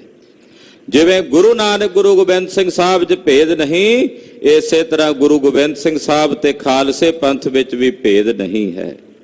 ਦਸਮੇਸ਼ ਜੀ ਕਹਿ ਰਹੇ ਨੇ ਕਿ ਆ ਮੇਰਾ ਖਾਲਸਾ, ਆ ਮੇਰਾ ਪੰਥ, ਇਸ ਨੂੰ ਮੇਰੇ ਸਮਾਨ ਕਰਕੇ ਹੀ ਜਾਣਨਾ ਹੈ। ਪੰਥ ਨੂੰ ਮੇਰੇ ਤੁਲ ਜਿਹੜਾ ਸਮਝੇਗਾ ਮੇਰੇ ਵਰਗਾ ਹੀ ਜਾਣੇਗਾ। ਬਸੀਏ ਮਮ ਧਾਮ। ਮਹਾਰਾਜ ਜੀ ਕਹਿੰਦੇ ਉਹਨੂੰ ਮੇਰੇ ਘਰ ਚ ਵਾਸਾ ਪ੍ਰਾਪਤ ਹੋਵੇਗਾ। ਆਖੋ ਸਤਨਾਮ ਸ੍ਰੀ ਵਾਹਿਗੁਰੂ। ਸਤਿਗੁਰਾਂ ਆਖਿਆ ਜਿਹੜਾ ਸੋਢੀ ਇਹ ਜਾਣੇਗਾ ਕਿ ਗੁਰੂ ਗੋਬਿੰਦ ਸਿੰਘ ਸਾਹਿਬ ਦਾ ਪੰਥ ਗੁਰੂ ਸਾਹਿਬ ਜੀ ਦਾ ਹੀ ਸਵਰੂਪ ਹੈ, ਇਹ ਜਾਣ ਕੇ ਪੰਥ ਦੀ ਸੇਵਾ ਕਰੇਗਾ। ਮਹਾਰਾਜ ਜੀ ਕਹਿੰਦੇ ਉਹਨਾਂ ਨੂੰ ਮੇਰੇ ਘਰ ਵਿੱਚ ਵਾਸਾ ਮਿਲੇਗਾ। ਉਹ ਮੇਰੇ ਘਰ ਵਿੱਚ ਨਿਵਾਸ ਕਰਨਗੇ, ਮੇਰੇ ਘਰ ਵਿੱਚ ਵਸਣਗੇ। ਚੌਪਈ ਖੱਤਰੀ ਸਰਾਪ ਸੁਨਿਓ ਸਮੁਦਾਇ। ਕੁਝ ਉੱਥੇ ਖੱਤਰੀ ਵਰਣ ਦੇ ਲੋਕ ਸਨ, ਉਹਨਾਂ ਨੇ ਵੀ ਕੁਝ ਕੁ ਲੋਕਾਂ ਨੇ ਕਿਹਾ ਸੀ ਵੀ ਗੁਰੂ ਸਾਹਿਬ ਜੀ ਨੇ ਜਨੇਊ ਲਵਾ ਦਿੱਤੇ ਐ, ਕੇਸ ਰਖਾ ਦਿੱਤੇ ਐ, ਮੁੰਡਨ ਨਹੀਂ ਕਰਨ ਦਿੰਦੇ ਮਰਨੇ ਪਰਨੇ ਤੇ। ਤੋ ਉਹ ਕੁਝ ਗੱਲਾਂ ਕਰਨ ਵਾਲੇ ਸਨ। ਤੋ ਮਹਾਰਾਜ ਜੀ ਨੇ ਉਹਨਾਂ ਬਾਬਤ ਵੀ ਬਚਨ ਕਹੇ ਸਨ, ਉੱਪਰ ਕਹਿ ਹੀ ਆਏ ਹਨ। ਇਸ ਕਰਕੇ ਕੁਝ ਖੱਤਰੀਆਂ ਨੇ ਜਦੋਂ ਮਹਾਰਾਜ ਜੀ ਦੇ ਬਚਨ ਸੁਣੇ, ਧਰ ਕਰ ਤਰਾਸ ਗੁਰੂ ਟਿਗਿਆਏ। ਮਹਾਰਾਜ ਜੀ ਦਾ ਭੈ ਅਦਬ ਮੰਨ ਕੇ ਸਤਿਗੁਰਾਂ ਦੀ ਸ਼ਰਨ ਵਿੱਚ ਆਏ, ਹੱਥ ਜੋੜ ਕੇ। ਹੱਥ ਜੋੜ ਸਨਮੁਖ ਹੋਏ ਖਰੇ। ਹੱਥ ਜੋੜ ਕੇ ਸਤਿਗੁਰੂ ਜੀ ਦੇ ਸਨਮੁਖ ਹੋ ਕੇ ਖਲੋ ਗਏ। ਕਹੇ ਆਨ ਹਮ ਸ਼ਰਣੀ ਪਰੇ। ਕਹਿਣ ਲੱਗੇ, ਹੇ ਸਤਿਗੁਰੂ ਜੀ ਅਸੀਂ ਤੁਹਾਡੀ ਸ਼ਰਨ ਵਿੱਚ ਹਾਂ, ਅਸੀਂ ਤੁਹਾਡੀ ਪਨਾਹ ਚ ਹਾਂ। ਹੇ ਆਲਮ ਪਨਾਹ ਅਸੀਂ ਤੁਹਾਡੀ ਸ਼ਰਨ ਵਿੱਚ ਹਾਂ। ਪਿਖ ਤਿਨ ਸ਼੍ਰੀ ਮੁਖ ਤੇ ਬਚ ਕਇਓ। ਉਹਨਾਂ ਨੂੰ ਵੇਖ ਕੇ ਕਲਗੀਧਰ ਜੀ ਨੇ ਆਪਣੇ ਮੁਖਾਰ ਬਿੰਦ ਚੋਂ ਬਚਨ ਕਹੇ, ਮੇਰੋ ਪੰਥ ਦਇਆ ਨਿਧ ਲਹਿਓ। ਮਹਾਰਾਜ ਜੀ ਕਹਿੰਦੇ ਆ ਮੇਰਾ ਪੰਥ, ਮੇਰਾ ਖਾਲਸਾ ਪੰਥ ਇਹ ਦਇਆ ਨਿਧ ਸੁਭਾਅ ਵਾਲਾ ਹੈ। ਮੇਰਾ ਪੰਥ ਬੜਾ ਦਿਆਲੂ ਹੈ, ਮੇਰੇ ਪੰਥ ਦੇ ਅੰਦਰ ਬੜੀ ਭਾਰੀ ਦਇਆ ਹੈ। ਇਸ ਪੰਥ ਦੀ ਸਾਜਨਾ ਕਰਨ ਵੇਲੇ ਸਭ ਤੋਂ ਪਹਿਲਾਂ ਆਈ ਦਇਆ ਸੀ ਇੱਥੇ। ਆਖੋ ਸਤਨਾਮ ਸ੍ਰੀ ਵਾਹਿਗੁਰੂ। ਪਿਆਰੇ ਭਾਈ ਦਇਆ ਸਿੰਘ ਦੇ ਰੂਪ ਵਿੱਚ ਸਭ ਤੋਂ ਪਹਿਲਾਂ ਮੇਰੇ ਪੰਥ ਵਿੱਚ ਦਇਆ ਹੀ ਆਈ ਸੀ। ਮੇਰਾ ਪੰਥ ਦਇਆ ਦਾ ਖਜ਼ਾਨਾ ਹੈ। ਤਿਸ ਕੇ ਰਹੋ ਅਧੀਨ ਹਮੇਸ਼ੂ। ਆਖਿਆ ਪੰਥ ਦੇ ਤਾਬਿਆਂ ਰਹਿਣਾ ਭਾਈ, ਜੇ ਖੁਸ਼ੀਆਂ ਲੈਣੀਆਂ ਨੇ ਤੇ ਪੰਥ ਦੇ ਤਾਬਿਆਂ ਰਹਿ ਕੇ ਖੁਸ਼ੀਆਂ ਮਿਲਣੀਆਂ ਨੇ। ਆਪ ਹੁਦਰੀਆਂ ਨਹੀਂ ਕਰਨੀਆਂ, ਖਾਲਸੇ ਪੰਥ ਦੇ ਤਾਬੇ ਰਹਿਣਾ ਹਰ ਇੱਕ ਮਾਈ ਭਾਈ ਨੇ। ਜੋ ਸਮੁੱਚਾ ਪੰਥ ਫੈਸਲਾ ਲਵੇ ਉਸ ਫੈਸਲੇ ਨੂੰ ਸਾਰੇ ਪੰਥ ਦੇ ਸਿਰ ਮੱਥੇ ਪ੍ਰਵਾਨ ਕਰਨਾ ਹੈ। ਤੋ ਇਸ ਪ੍ਰਕਾਰ ਨਾਲ ਪੰਥ ਦੇ ਤਾਬਿਆਂ ਰਹਿਣਾ, ਪੰਥ ਦੇ ਹਮੇਸ਼ਾ ਅਧੀਨ ਹੋ ਕੇ ਰਹਿਣਾ ਹੈ। ਤੋ ਸੁਖ ਪਾਵੋ ਸਕਲ ਵਿਸ਼ੇਸ਼ੂ। ਜੇ ਤੁਸੀਂ ਪੰਥ ਦੇ ਅਧੀਨ ਹੋ ਕੇ ਰਹੋਗੇ ਤਾਂ ਤੁਹਾਨੂੰ ਵਿਸ਼ੇਸ਼ ਕਰਕੇ ਖਾਲਸਾ ਜੀ ਸੁਖ ਦੀ ਪ੍ਰਾਪਤੀ ਹੋਵੇਗੀ। ਤੁਸੀਂ ਸੁਖੀ ਹੋਵੋਗੇ ਜੇ ਪੰਥ ਦੇ ਅਧੀਨ ਹੋ ਕੇ ਰਹੋਗੇ। ਜਿਹੜਾ ਪੰਥ ਦੇ ਤਾਬਿਆਂ ਚੱਲੇ, ਜਿਹੜਾ ਪੰਥ ਦੇ ਅਧੀਨ ਚੱਲੇ, ਉਹਨੂੰ ਸਾਰੀਆਂ ਖੁਸ਼ੀਆਂ, ਸਾਰੇ ਖੇੜੇ, ਸਾਰੇ ਸੁੱਖ ਪ੍ਰਾਪਤ ਹੁੰਦੇ ਨੇ। ਤੇ ਜਿਹੜਾ ਪੰਥ ਤੋਂ ਬਾਹਰ ਹੋ ਕੇ ਆਪਣੀਆਂ ਆਪ ਹੁਦਰੀਆਂ ਕਰਕੇ ਆਪਣੀਆਂ ਮਰਜ਼ੀਆਂ ਕਰੇ, ਉਹ ਲੋਕ ਪਰਲੋਕ ਦੋਹਾਂ ਜਹਾਨਾਂ 'ਚ ਸੁੱਖ ਨਹੀਂ ਮਾਣ ਸਕਦਾ। ਜਿਹੜੇ ਪੰਥ ਤੋਂ ਧੱਕੇ ਗਏ ਉਹ ਲੋਕ ਪਰਲੋਕ ਵਿੱਚੋਂ ਵੀ ਧੱਕੇ ਗਏ, ਦੋਹਾਂ ਜਹਾਨਾਂ ਵਿੱਚੋਂ ਧੱਕੇ ਗਏ ਜਿਨ੍ਹਾਂ ਨੂੰ ਪੰਥ ਦੇ ਧੱਕੇ ਪੈ ਗਏ। ਇਸ ਕਰਕੇ ਭਾਈ ਪੰਥ ਦੇ ਅਧੀਨ ਹੋ ਕੇ ਰਹਿਣਾ। ਜੇ ਪੰਥ ਦੇ ਤਾਬਿਆਂ ਚੱਲੋਗੇ ਤਾਂ ਤੁਹਾਨੂੰ ਹਮੇਸ਼ਾ ਸੁਖ ਪ੍ਰਾਪਤ ਹੋਵੇਗਾ। ਰਚੇ ਵਿਰੋਧ ਦੁਖੀ ਹੋਏ ਸੋਏ। ਜਿਹੜਾ ਮੇਰੇ ਪੰਥ ਦਾ ਵਿਰੋਧੀ ਬਣੇਗਾ, ਜਿਹੜਾ ਮੇਰੇ ਪੰਥ ਨਾਲ ਦੁਸ਼ਮਣੀ ਪਾਵੇਗਾ, ਪਾਤਸ਼ਾਹ ਕਹਿੰਦੇ ਉਹ ਦੁਖੀ ਹੋ ਕੇ ਮਰੇਗਾ। ਉਹ ਦੁੱਖ ਭੋਗ ਭੋਗ ਕੇ ਮਰੇਗਾ ਜਿਹੜਾ ਪੰਥ ਦੇ ਨਾਲ ਵਿਰੋਧ ਕਮਾਵੇਗਾ।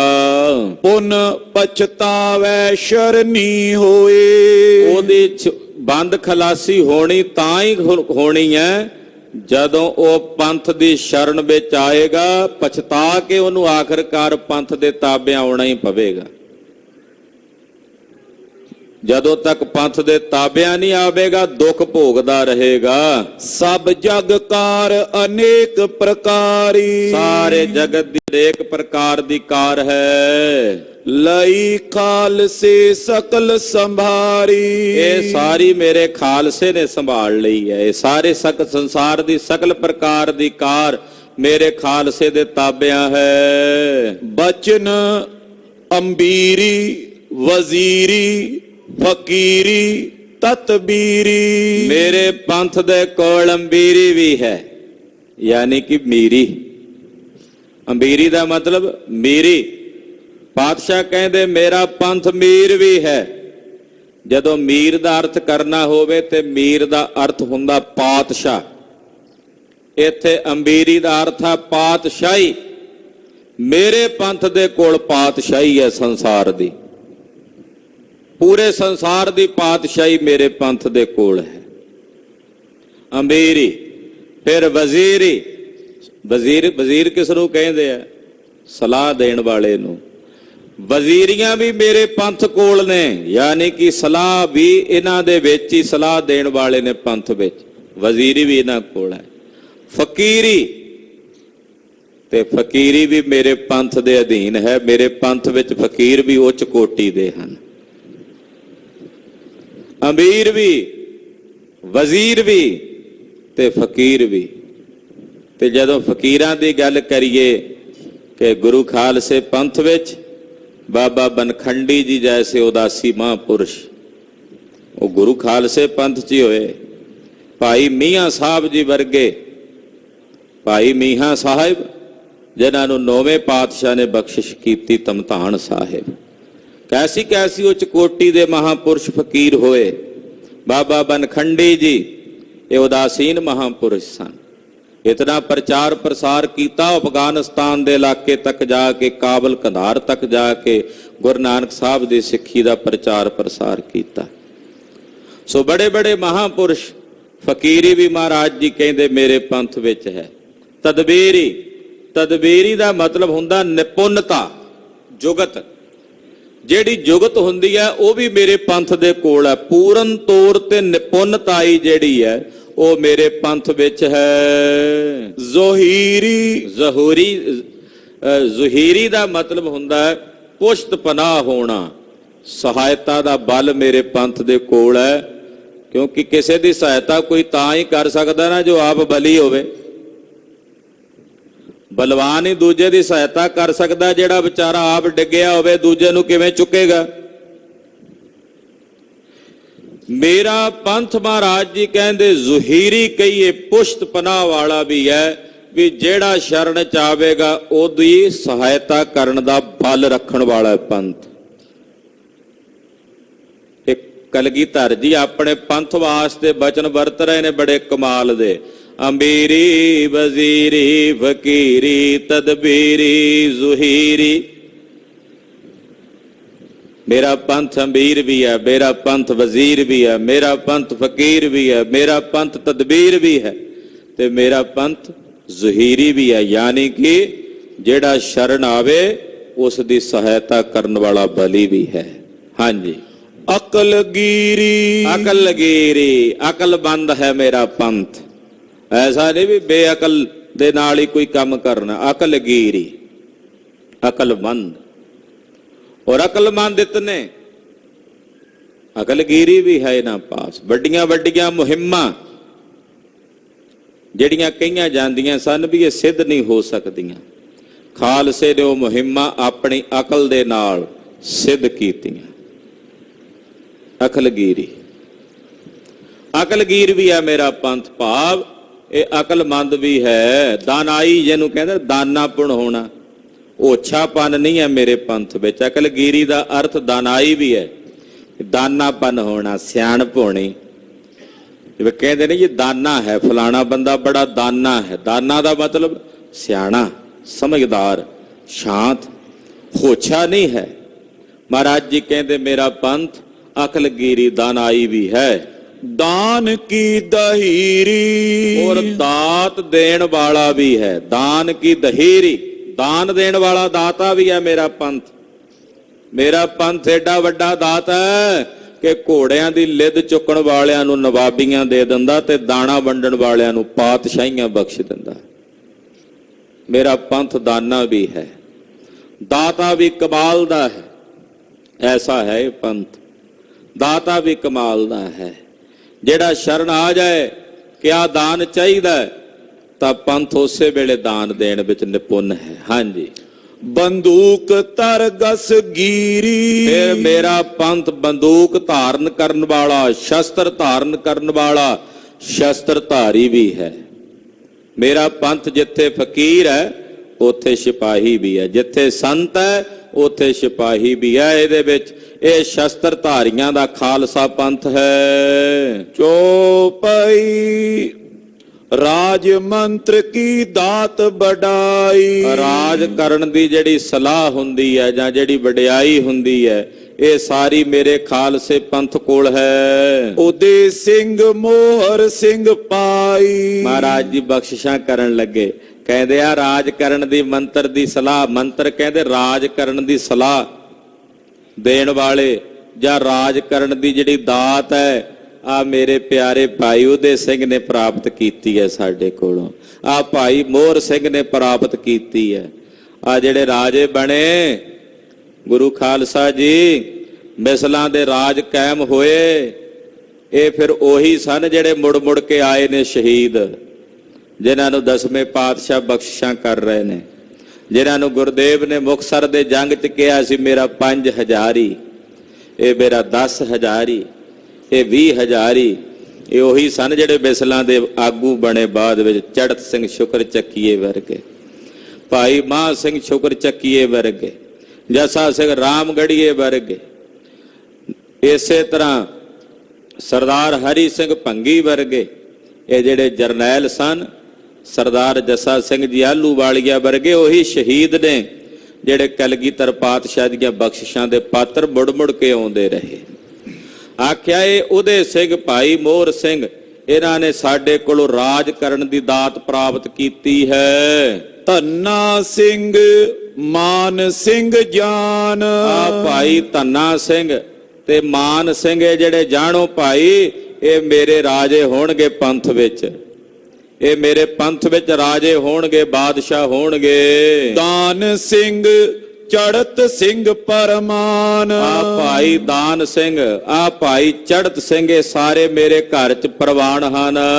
ਜ਼ਿਮੀਦਾਰੇ ਗੋਤ ਵਿਸਾਲਾ। ਕਈ ਗੋਤ ਨੇ ਨਾ ਜ਼ਿਮੀਦਾਰਾਂ ਦੇ, ਇਹਨਾਂ ਜ਼ਿਮੀਦਾਰਾਂ ਨੂੰ ਜਿਨ੍ਹਾਂ ਨੂੰ ਇਹ ਬ੍ਰਾਹਮਣ ਕਹਿੰਦੇ ਸਨ ਵੀ ਵੈਸ਼ ਨੇ, ਇਹਨਾਂ ਨੂੰ ਵੀ ਮੈਂ ਰਾਜ ਭਾਗ ਪ੍ਰਦਾਨ ਕੀਤਾ, ਬਖਸ਼ਿਸ਼ਾਂ ਕੀਤੀਆਂ, ਰਾਜ ਇਹਨਾਂ ਕੋਲ ਹੋਵੇਗਾ। ਬਖਸ਼ਿਓ ਰਾਜ ਬਨੇ ਮਹੀਪਾਲਾ। ਇਹਨਾਂ ਨੂੰ ਮੈਂ ਰਾਜ ਬਖਸ਼ ਦਿੱਤਾ, ਇਹ ਰਾਜੇ ਹੋਣਗੇ, ਮੇਰੇ ਬਾਦਸ਼ਾਹ ਹੋਣਗੇ ਪੰਥ ਵਿੱਚ।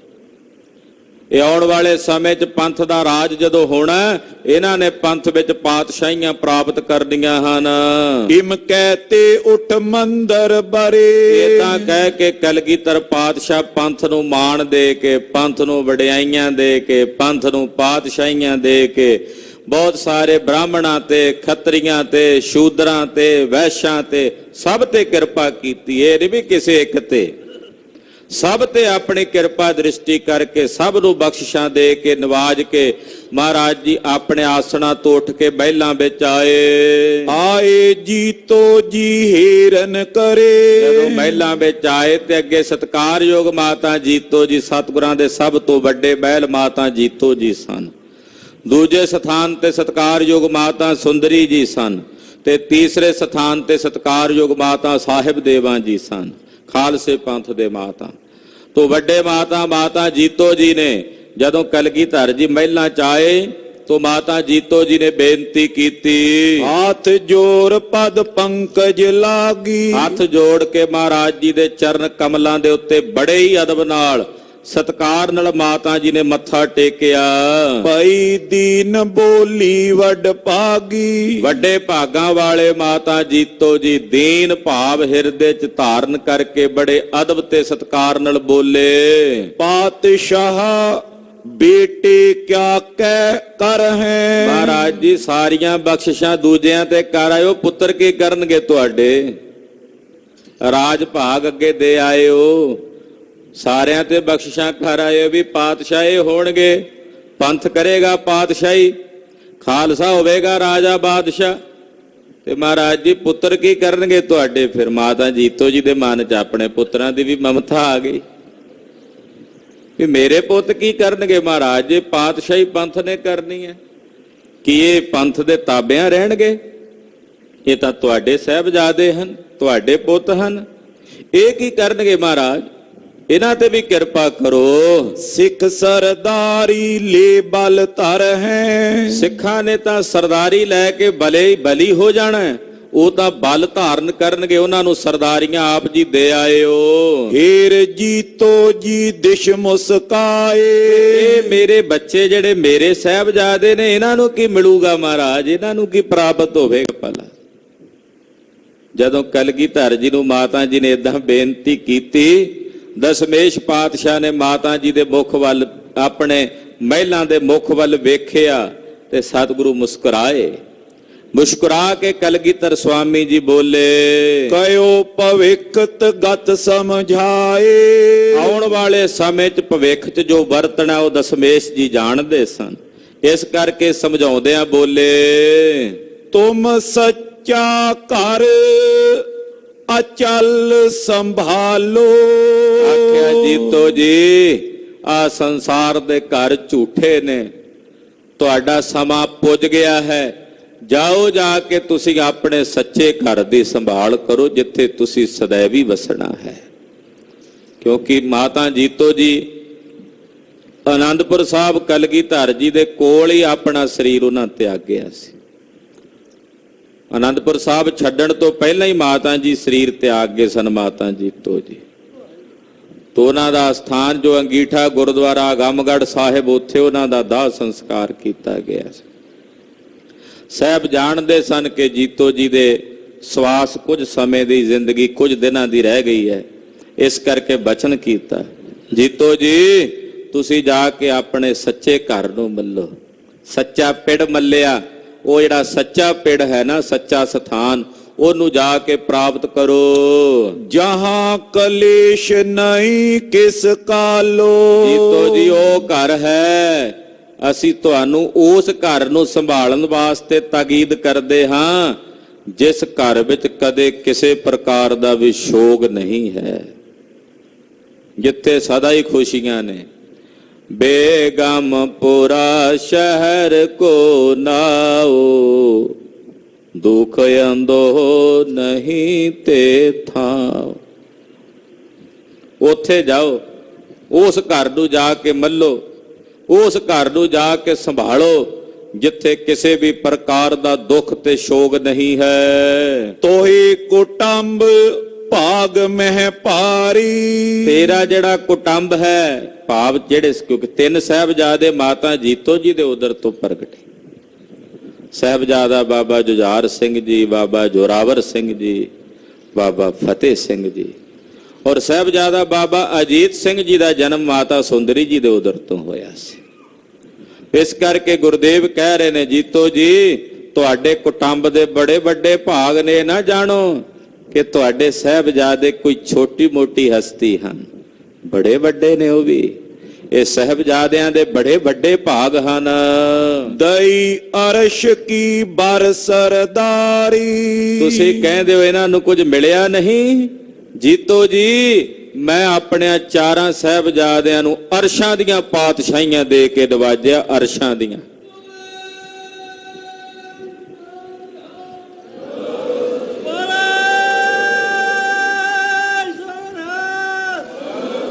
ਅਰਸ਼ ਦੀ ਪਾਤਸ਼ਾਹੀ ਮੇਰੇ ਸਾਹਿਬਜ਼ਾਦਿਆਂ ਕੋਲ ਹੈ, ਬਿੰਦੀ ਪੁੱਤਰਾਂ ਕੋਲ ਹੈ, ਤੇ ਆ ਜਿਹੜੀ ਫਰਸ਼ ਦੀ ਧਰਤੀ ਦੀ ਪਾਤਸ਼ਾਹੀ ਮੈਂ ਆਪਣੇ ਪੰਥ ਨੂੰ ਦਿੱਤੀ ਹੈ। ਯਾਨੀ ਕਿ ਪਾਤਸ਼ਾਹੀਆਂ ਦੋਵੇਂ ਹੀ ਆਪਣੇ ਪੁੱਤਰਾਂ ਨੂੰ ਦਿੱਤੀਆਂ ਨੇ। ਇੱਕ ਅਰਸ਼ ਦੀ ਪਾਤਸ਼ਾਹੀ ਜਿਹੜੀ ਹੈ ਬਿੰਦੀ ਪੁੱਤਰਾਂ ਨੂੰ, ਔਰ ਆ ਜਿਹੜੀ ਧਰਤੀ ਦੀ ਪਾਤਸ਼ਾਹੀ ਹੈ ਇਹ ਆਪਣੇ ਨਾਦੀ ਪੁੱਤਰਾਂ ਨੂੰ, ਖਾਲਸੇ ਨੂੰ ਬਖਸ਼ਿਸ਼ ਕੀਤੀ ਹੈ। ਤੁਹਾਡੇ ਸਾਹਿਬਜ਼ਾਦਿਆਂ ਦੇ ਵੱਡੇ ਭਾਗ ਹਨ ਜੀਤੋ ਜੀ, ਉਹ ਛੋਟੀ ਪਦਵੀ ਦੇ ਮਾਲਕ ਨਹੀਂ ਹਨ, ਉਹਨਾਂ ਨੂੰ ਅਸੀਂ ਅਰਸ਼ਾਂ ਦੀਆਂ ਪਾਤਸ਼ਾਹੀਆਂ ਦੇ ਕੇ ਨਵਾਜਿਆ ਹੈ। ਜਿਸ ਥਲ ਬਨ ਹੈ ਬਾਸ ਹਮਾਰਾ,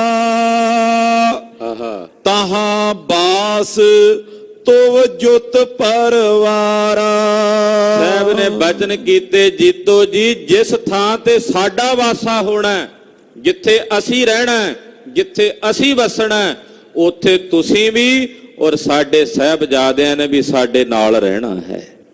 ਉੱਥੇ ਤੁਹਾਡੇ ਕੁਟੰਬ ਸਮੇਤ ਤੁਹਾਡੇ ਸਾਹਿਬਜ਼ਾਦਿਆਂ ਸਮੇਤ ਤੁਸੀਂ ਸਾਡੇ ਕੋਲ ਵਸਣਾ, ਜਿੱਥੇ ਅਸੀਂ ਰਹਿਣਾ ਉੱਥੇ ਤੁਸੀਂ ਰਹਿਣਾ ਹੈ। ਜੀਤਕ ਪੰਥ ਖਾਲਸਾ ਪਾਰੀ, ਇਹ ਜਿਤਨਾ ਵੀ ਖਾਲਸਾ ਪੰਥ ਹੈ ਵੱਡਾ ਪ੍ਰਤਾਪੀ, ਸੋ ਸਭ ਤੁਮਰੇ ਆਗਿਆਕਾਰੀ। ਇਹ ਸਾਰਾ ਪੰਥ ਵੀ ਤਾਂ ਜੀਤੋ ਜੀ ਤੁਹਾਡਾ ਆਗਿਆਕਾਰੀ ਹੈ, ਇਹ ਤੁਹਾਡੇ ਤੋਂ ਬਾਹਰ ਥੋੜੀ, ਇਹ ਵੀ ਤੁਹਾਡੇ ਪੁੱਤਰ ਨੇ। ਜੀਤੋ ਜੀ ਇਹ ਪੰਥ ਵੀ ਤੁਹਾਡਾ ਪੁੱਤਰ ਹੈ, ਕਿਉਂਕਿ ਪੌਲ ਤਿਆਰ ਕਰਨ ਵੇਲੇ ਖੰਡੇ ਦੀ ਪੌਲ ਚ ਜੀਤੋ ਜੀ ਪਤਾਸੇ ਤੁਸਾਂ ਨਹੀਂ ਲਿਆ ਕੇ ਪਾਏ ਸਨ। ਮਾਤਾ ਪਿਤਾ ਦੇ ਸੰਜੋਗ ਤੋਂ ਸੰਤਾਨ ਉਤਪਤੀ ਹੁੰਦੀ ਹੈ। ਤੁਹਾਨੂੰ ਕੱਲੇ ਆਪਣੇ 3 ਪੁੱਤਰ ਦਿਸਦੇ ਨੇ ਜਿਹੜੇ ਤੁਹਾਡੇ ਉਦਰ ਤੋਂ ਜਨਮੇ ਨੇ, ਪਰ ਵਾਸਤਵਿਕ ਰੂਪ ਦੇ ਵਿੱਚ ਇਹ ਸਾਰਾ ਪੰਥ ਵੀ ਤੁਹਾਡਾ ਹੀ ਪੁੱਤਰ ਹੈ। ਇਹ ਵੀ ਤੁਹਾਡੇ ਤੇ ਮੇਰੇ ਸੰਜੋਗ ਤੋਂ ਹੀ ਉਤਪਨ ਹੋਇਆ ਹੈ। ਖੰਡੇ ਦੀ ਪੌਲ ਦੇ ਦੁਆਰਾ ਜਦੋਂ ਪਤਾਸੇ ਲਿਆ ਕੇ ਪਾਏ ਸਨ, ਉਦੋਂ ਮਾਤਾ ਜੀਤੋ ਜੀ ਨੇ ਲਿਆ ਕੇ ਵਿੱਚ ਪਤਾਸੇ ਪਾਏ ਸਨ। ਤੇ ਗੁਰਦੇਵ ਨੇ ਕਿਹਾ ਸੀ, ਭਲੋ ਸਮੇਂ ਚੱਲ ਕੇ ਤੂੰ ਆਈ, ਅੰਮ੍ਰਿਤ ਮਦ ਮਧੁਰਾਈ ਪਾਈ। ਬੜੇ ਚੰਗੇ ਸਮੇਂ ਚੱਲ ਕੇ ਆਇਓ ਜੀਤੋ ਜੀ, ਕਿ ਇਸ ਪੌਲ ਵਿੱਚ ਲਿਆ ਕੇ ਮਿਠਾਸ ਪਾ ਦਿੱਤੀ ਹੈ। ਆਖਿਆ ਇਹ ਪੰਥ ਵੀ ਤੁਹਾਡਾ ਪੁੱਤਰ ਹੈ, ਤੁਹਾਡੇ ਅਧੀਨ ਹੈ। ਨਿਤ ਮਾਨੇ ਬੰਧਨ ਕੋ ਠਾਨੇ, ਇਹ ਪੰਥ ਤੁਹਾਨੂੰ ਨਿਤ ਮੰਨੇਗਾ ਜੀਤੋ ਜੀ, ਤੁਹਾਨੂੰ ਮਾਤਾ ਜਾਣ ਕੇ ਮੰਨੇਗਾ ਔਰ ਤੁਹਾਡਾ ਸਨਮਾਨ ਤੇ ਸਤਿਕਾਰ ਕਰੇਗਾ। ਗੁਰੇ ਉਪਕਾਰ ਆਪਨ ਪਰ ਜਾਣੇ, ਔਰ ਇਹ ਜਾਣਨਗੇ ਕਿ ਗੁਰੂ ਸਾਹਿਬ ਦਾ ਉਪਕਾਰ ਸਾਡੇ ਤੇ ਹੈ। ਅੱਜ ਵੀ ਅਗੰਮਗੜ੍ਹ ਸਾਹਿਬ ਮਹੱਲਾ ਜਾਂਦਾ, ਜਦੋਂ ਹੋਲੇ ਮਹੱਲੇ ਤੇ ਸਮਾਗਮ ਹੁੰਦਾ ਹੈ, ਅਗੰਮਗੜ੍ਹ ਸਾਹਿਬ ਜਾ ਕੇ ਸਾਰੇ ਨਿਹੰਗ ਸਿੰਘ ਜਦੋਂ ਮਹੱਲਾ ਖੇਡਦੇ ਜਾਂਦੇ, ਉੱਥੇ ਨਮਸਕਾਰ ਕਰਦੇ ਹਨ। ਮਾਤਾ ਜੀ ਨੂੰ ਵੀ, ਮਾਤਾ ਜੀਤੋ ਜੀ ਨੂੰ ਵੀ ਜਾ ਕੇ ਪ੍ਰਣਾਮ ਕਰਦੇ ਹਨ। ਅਵਨੀ ਪਰ ਜਸ ਕਰੇ ਬਿਸਾਲਾ, ਸਾਰੀ ਧਰਤੀ ਦੇ ਉੱਤੇ ਇਸ ਪੰਥ ਨੇ ਤੁਹਾਡਾ ਜਸ ਵੀ ਫੈਲਾਉਣਾ। ਜਦੋਂ ਪੰਥ ਦਾ ਜਸ ਫੈਲੇਗਾ ਨਾ, ਤੇ ਉਦੋਂ ਜੀਤੋ ਜੀ ਤੁਹਾਡਾ ਨਾਂ ਵੀ ਨਾਲ ਫੈਲੇਗਾ। ਤੁਹਾਡੇ ਨਾਂ ਦੀ ਵੀ ਮਹਿਮਾ ਸੰਸਾਰ ਵਿੱਚ ਪੰਥ ਦੇ ਨਾਂ ਨਾਲ ਉਜਾਗਰ ਹੋਵੇਗੀ। ਗੁਰ ਕੋ ਪੁੱਤਰ ਖਾਲਸਾ ਜਾਲਾ, ਆਖਣਗੇ ਕਿ ਇਹ ਖਾਲਸਾ ਗੁਰੂ ਦਾ ਪੁੱਤਰ ਹੈ, ਇਹ ਖਾਲਸਾ ਗੁਰੂ ਦਾ ਪੁੱਤਰ ਹੈ, ਇਹ ਨਾਦੀ ਪੁੱਤਰ ਹੈ ਖਾਲਸਾ ਗੁਰੂ का। ਵੱਡੀ ਕਾਲ ਕਾਲੀ ਵਥ ਪਾਈ, ਸਾਡੇ ਖਾਲਸੇ ਨੇ ਵੱਡੀ ਘਾਲਣਾ ਘਾਲੀ ਹੈ ਜੀਤੋ ਜੀ, ਬੜੀ ਵੱਡੀ ਘਾਲਣਾ ਘਾਲ ਕੇ ਇਹਨਾਂ ਨੇ ਵਸਤੂ ਪ੍ਰਾਪਤ ਕੀਤੀ ਹੈ। ਇਹ ਜਿਹੜੀ ਦਾਤ ਅਸੀਂ ਆਪਣੇ ਖਾਲਸੇ ਨੂੰ ਦਿੱਤੀ ਹੈ, ਇਹ ਮੇਰੇ ਖਾਲਸੇ ਨੇ ਵੱਡੀ ਘਾਲਣਾ ਘਾਲ ਕੇ ਪ੍ਰਾਪਤ ਕੀਤੀ ਹੈ। ਨਿਤ ਮਹਿਮਾ ਮੈਂ ਮਹਿਬੋ ਛਾਈ, ਸਾਰੀ ਧਰਤੀ ਉੱਤੇ ਇਹਨਾਂ ਦੀ ਮਹਿਮਾ ਛਾਏਗੀ, ਸਾਰੀ ਧਰਤੀ ਉੱਤੇ ਇਹਨਾਂ ਦਾ ਪ੍ਰਤਾਪ ਵਧੇਗਾ। ਇਮ ਕਹਿ ਕਰ ਥਿਰ ਪਈ ਗੁਸਾਈ, ਏਦਾਂ ਕਹਿ ਕੇ ਜੀਤੋ ਮਾਤਾ ਜੀ ਨੂੰ ਬਚਨ ਸੁਣਾ ਕੇ ਉਹਨਾਂ ਨੂੰ ਤਰਵਾਸ ਦੇ ਕਰਕੇ ਕਲਗੀਧਰ ਪਾਤਸ਼ਾਹ ਆਪਣੇ ਆਸਣ ਤੇ ਬੈਠ ਗਏ, ਸਜ ਗਏ। ਲੋਚਨ ਮੂੰਦ ਸਮਾਦ ਲਗਾਈ, ਗੁਰਦੇਵ ਪਦਮ ਆਸਣ ਤੇ ਬੈਠ ਗਏ, ਨੇਤਰ ਮੁੰਦ ਲਏ ਨੇ ਦਸ਼ਮੇਸ਼ ਜੀ ਨੇ। ਨੇਤਰ ਮੁੰਦ ਕੇ ਗੁਰਦੇਵ ਸਮਾਧੀ 'ਚ ਸਥਿਤ ਹੋ ਗਏ ਨੇ ਆਪਣੇ ਨਿਜ ਸਰੂਪ ਵਿੱਚ, ਜੋ ਸਤਿਗੁਰਾਂ ਦਾ ਆਪਣਾ ਹੀ ਨਿਜ ਰੂਪ ਸਾਰੇ ਜਗਤ ਵਿੱਚ ਪਸਰਿਆ ਹੋਇਆ ਹੈ। ਉਸੇ ਨਿਜ ਰੂਪ ਦੇ ਵਿੱਚ ਮਹਾਰਾਜ ਜੀ ਨੇ ਆਪਣੀ ਸਮਾਧੀ ਸਥਿਤ ਕੀਤੀ ਹੈ। ਸਤ ਚੇਤਨ ਆਨੰਦ ਮਝਾਰੀ, ਕਿਹੜਾ ਸਰੂਪ ਹੈ ਸਤਿਗੁਰਾਂ ਦਾ? ਸਤ ਚੇਤਨ ਆਨੰਦ, ਇਹ ਸਰੂਪ ਹੈ ਕਲਗੀਧਰ ਦਾ।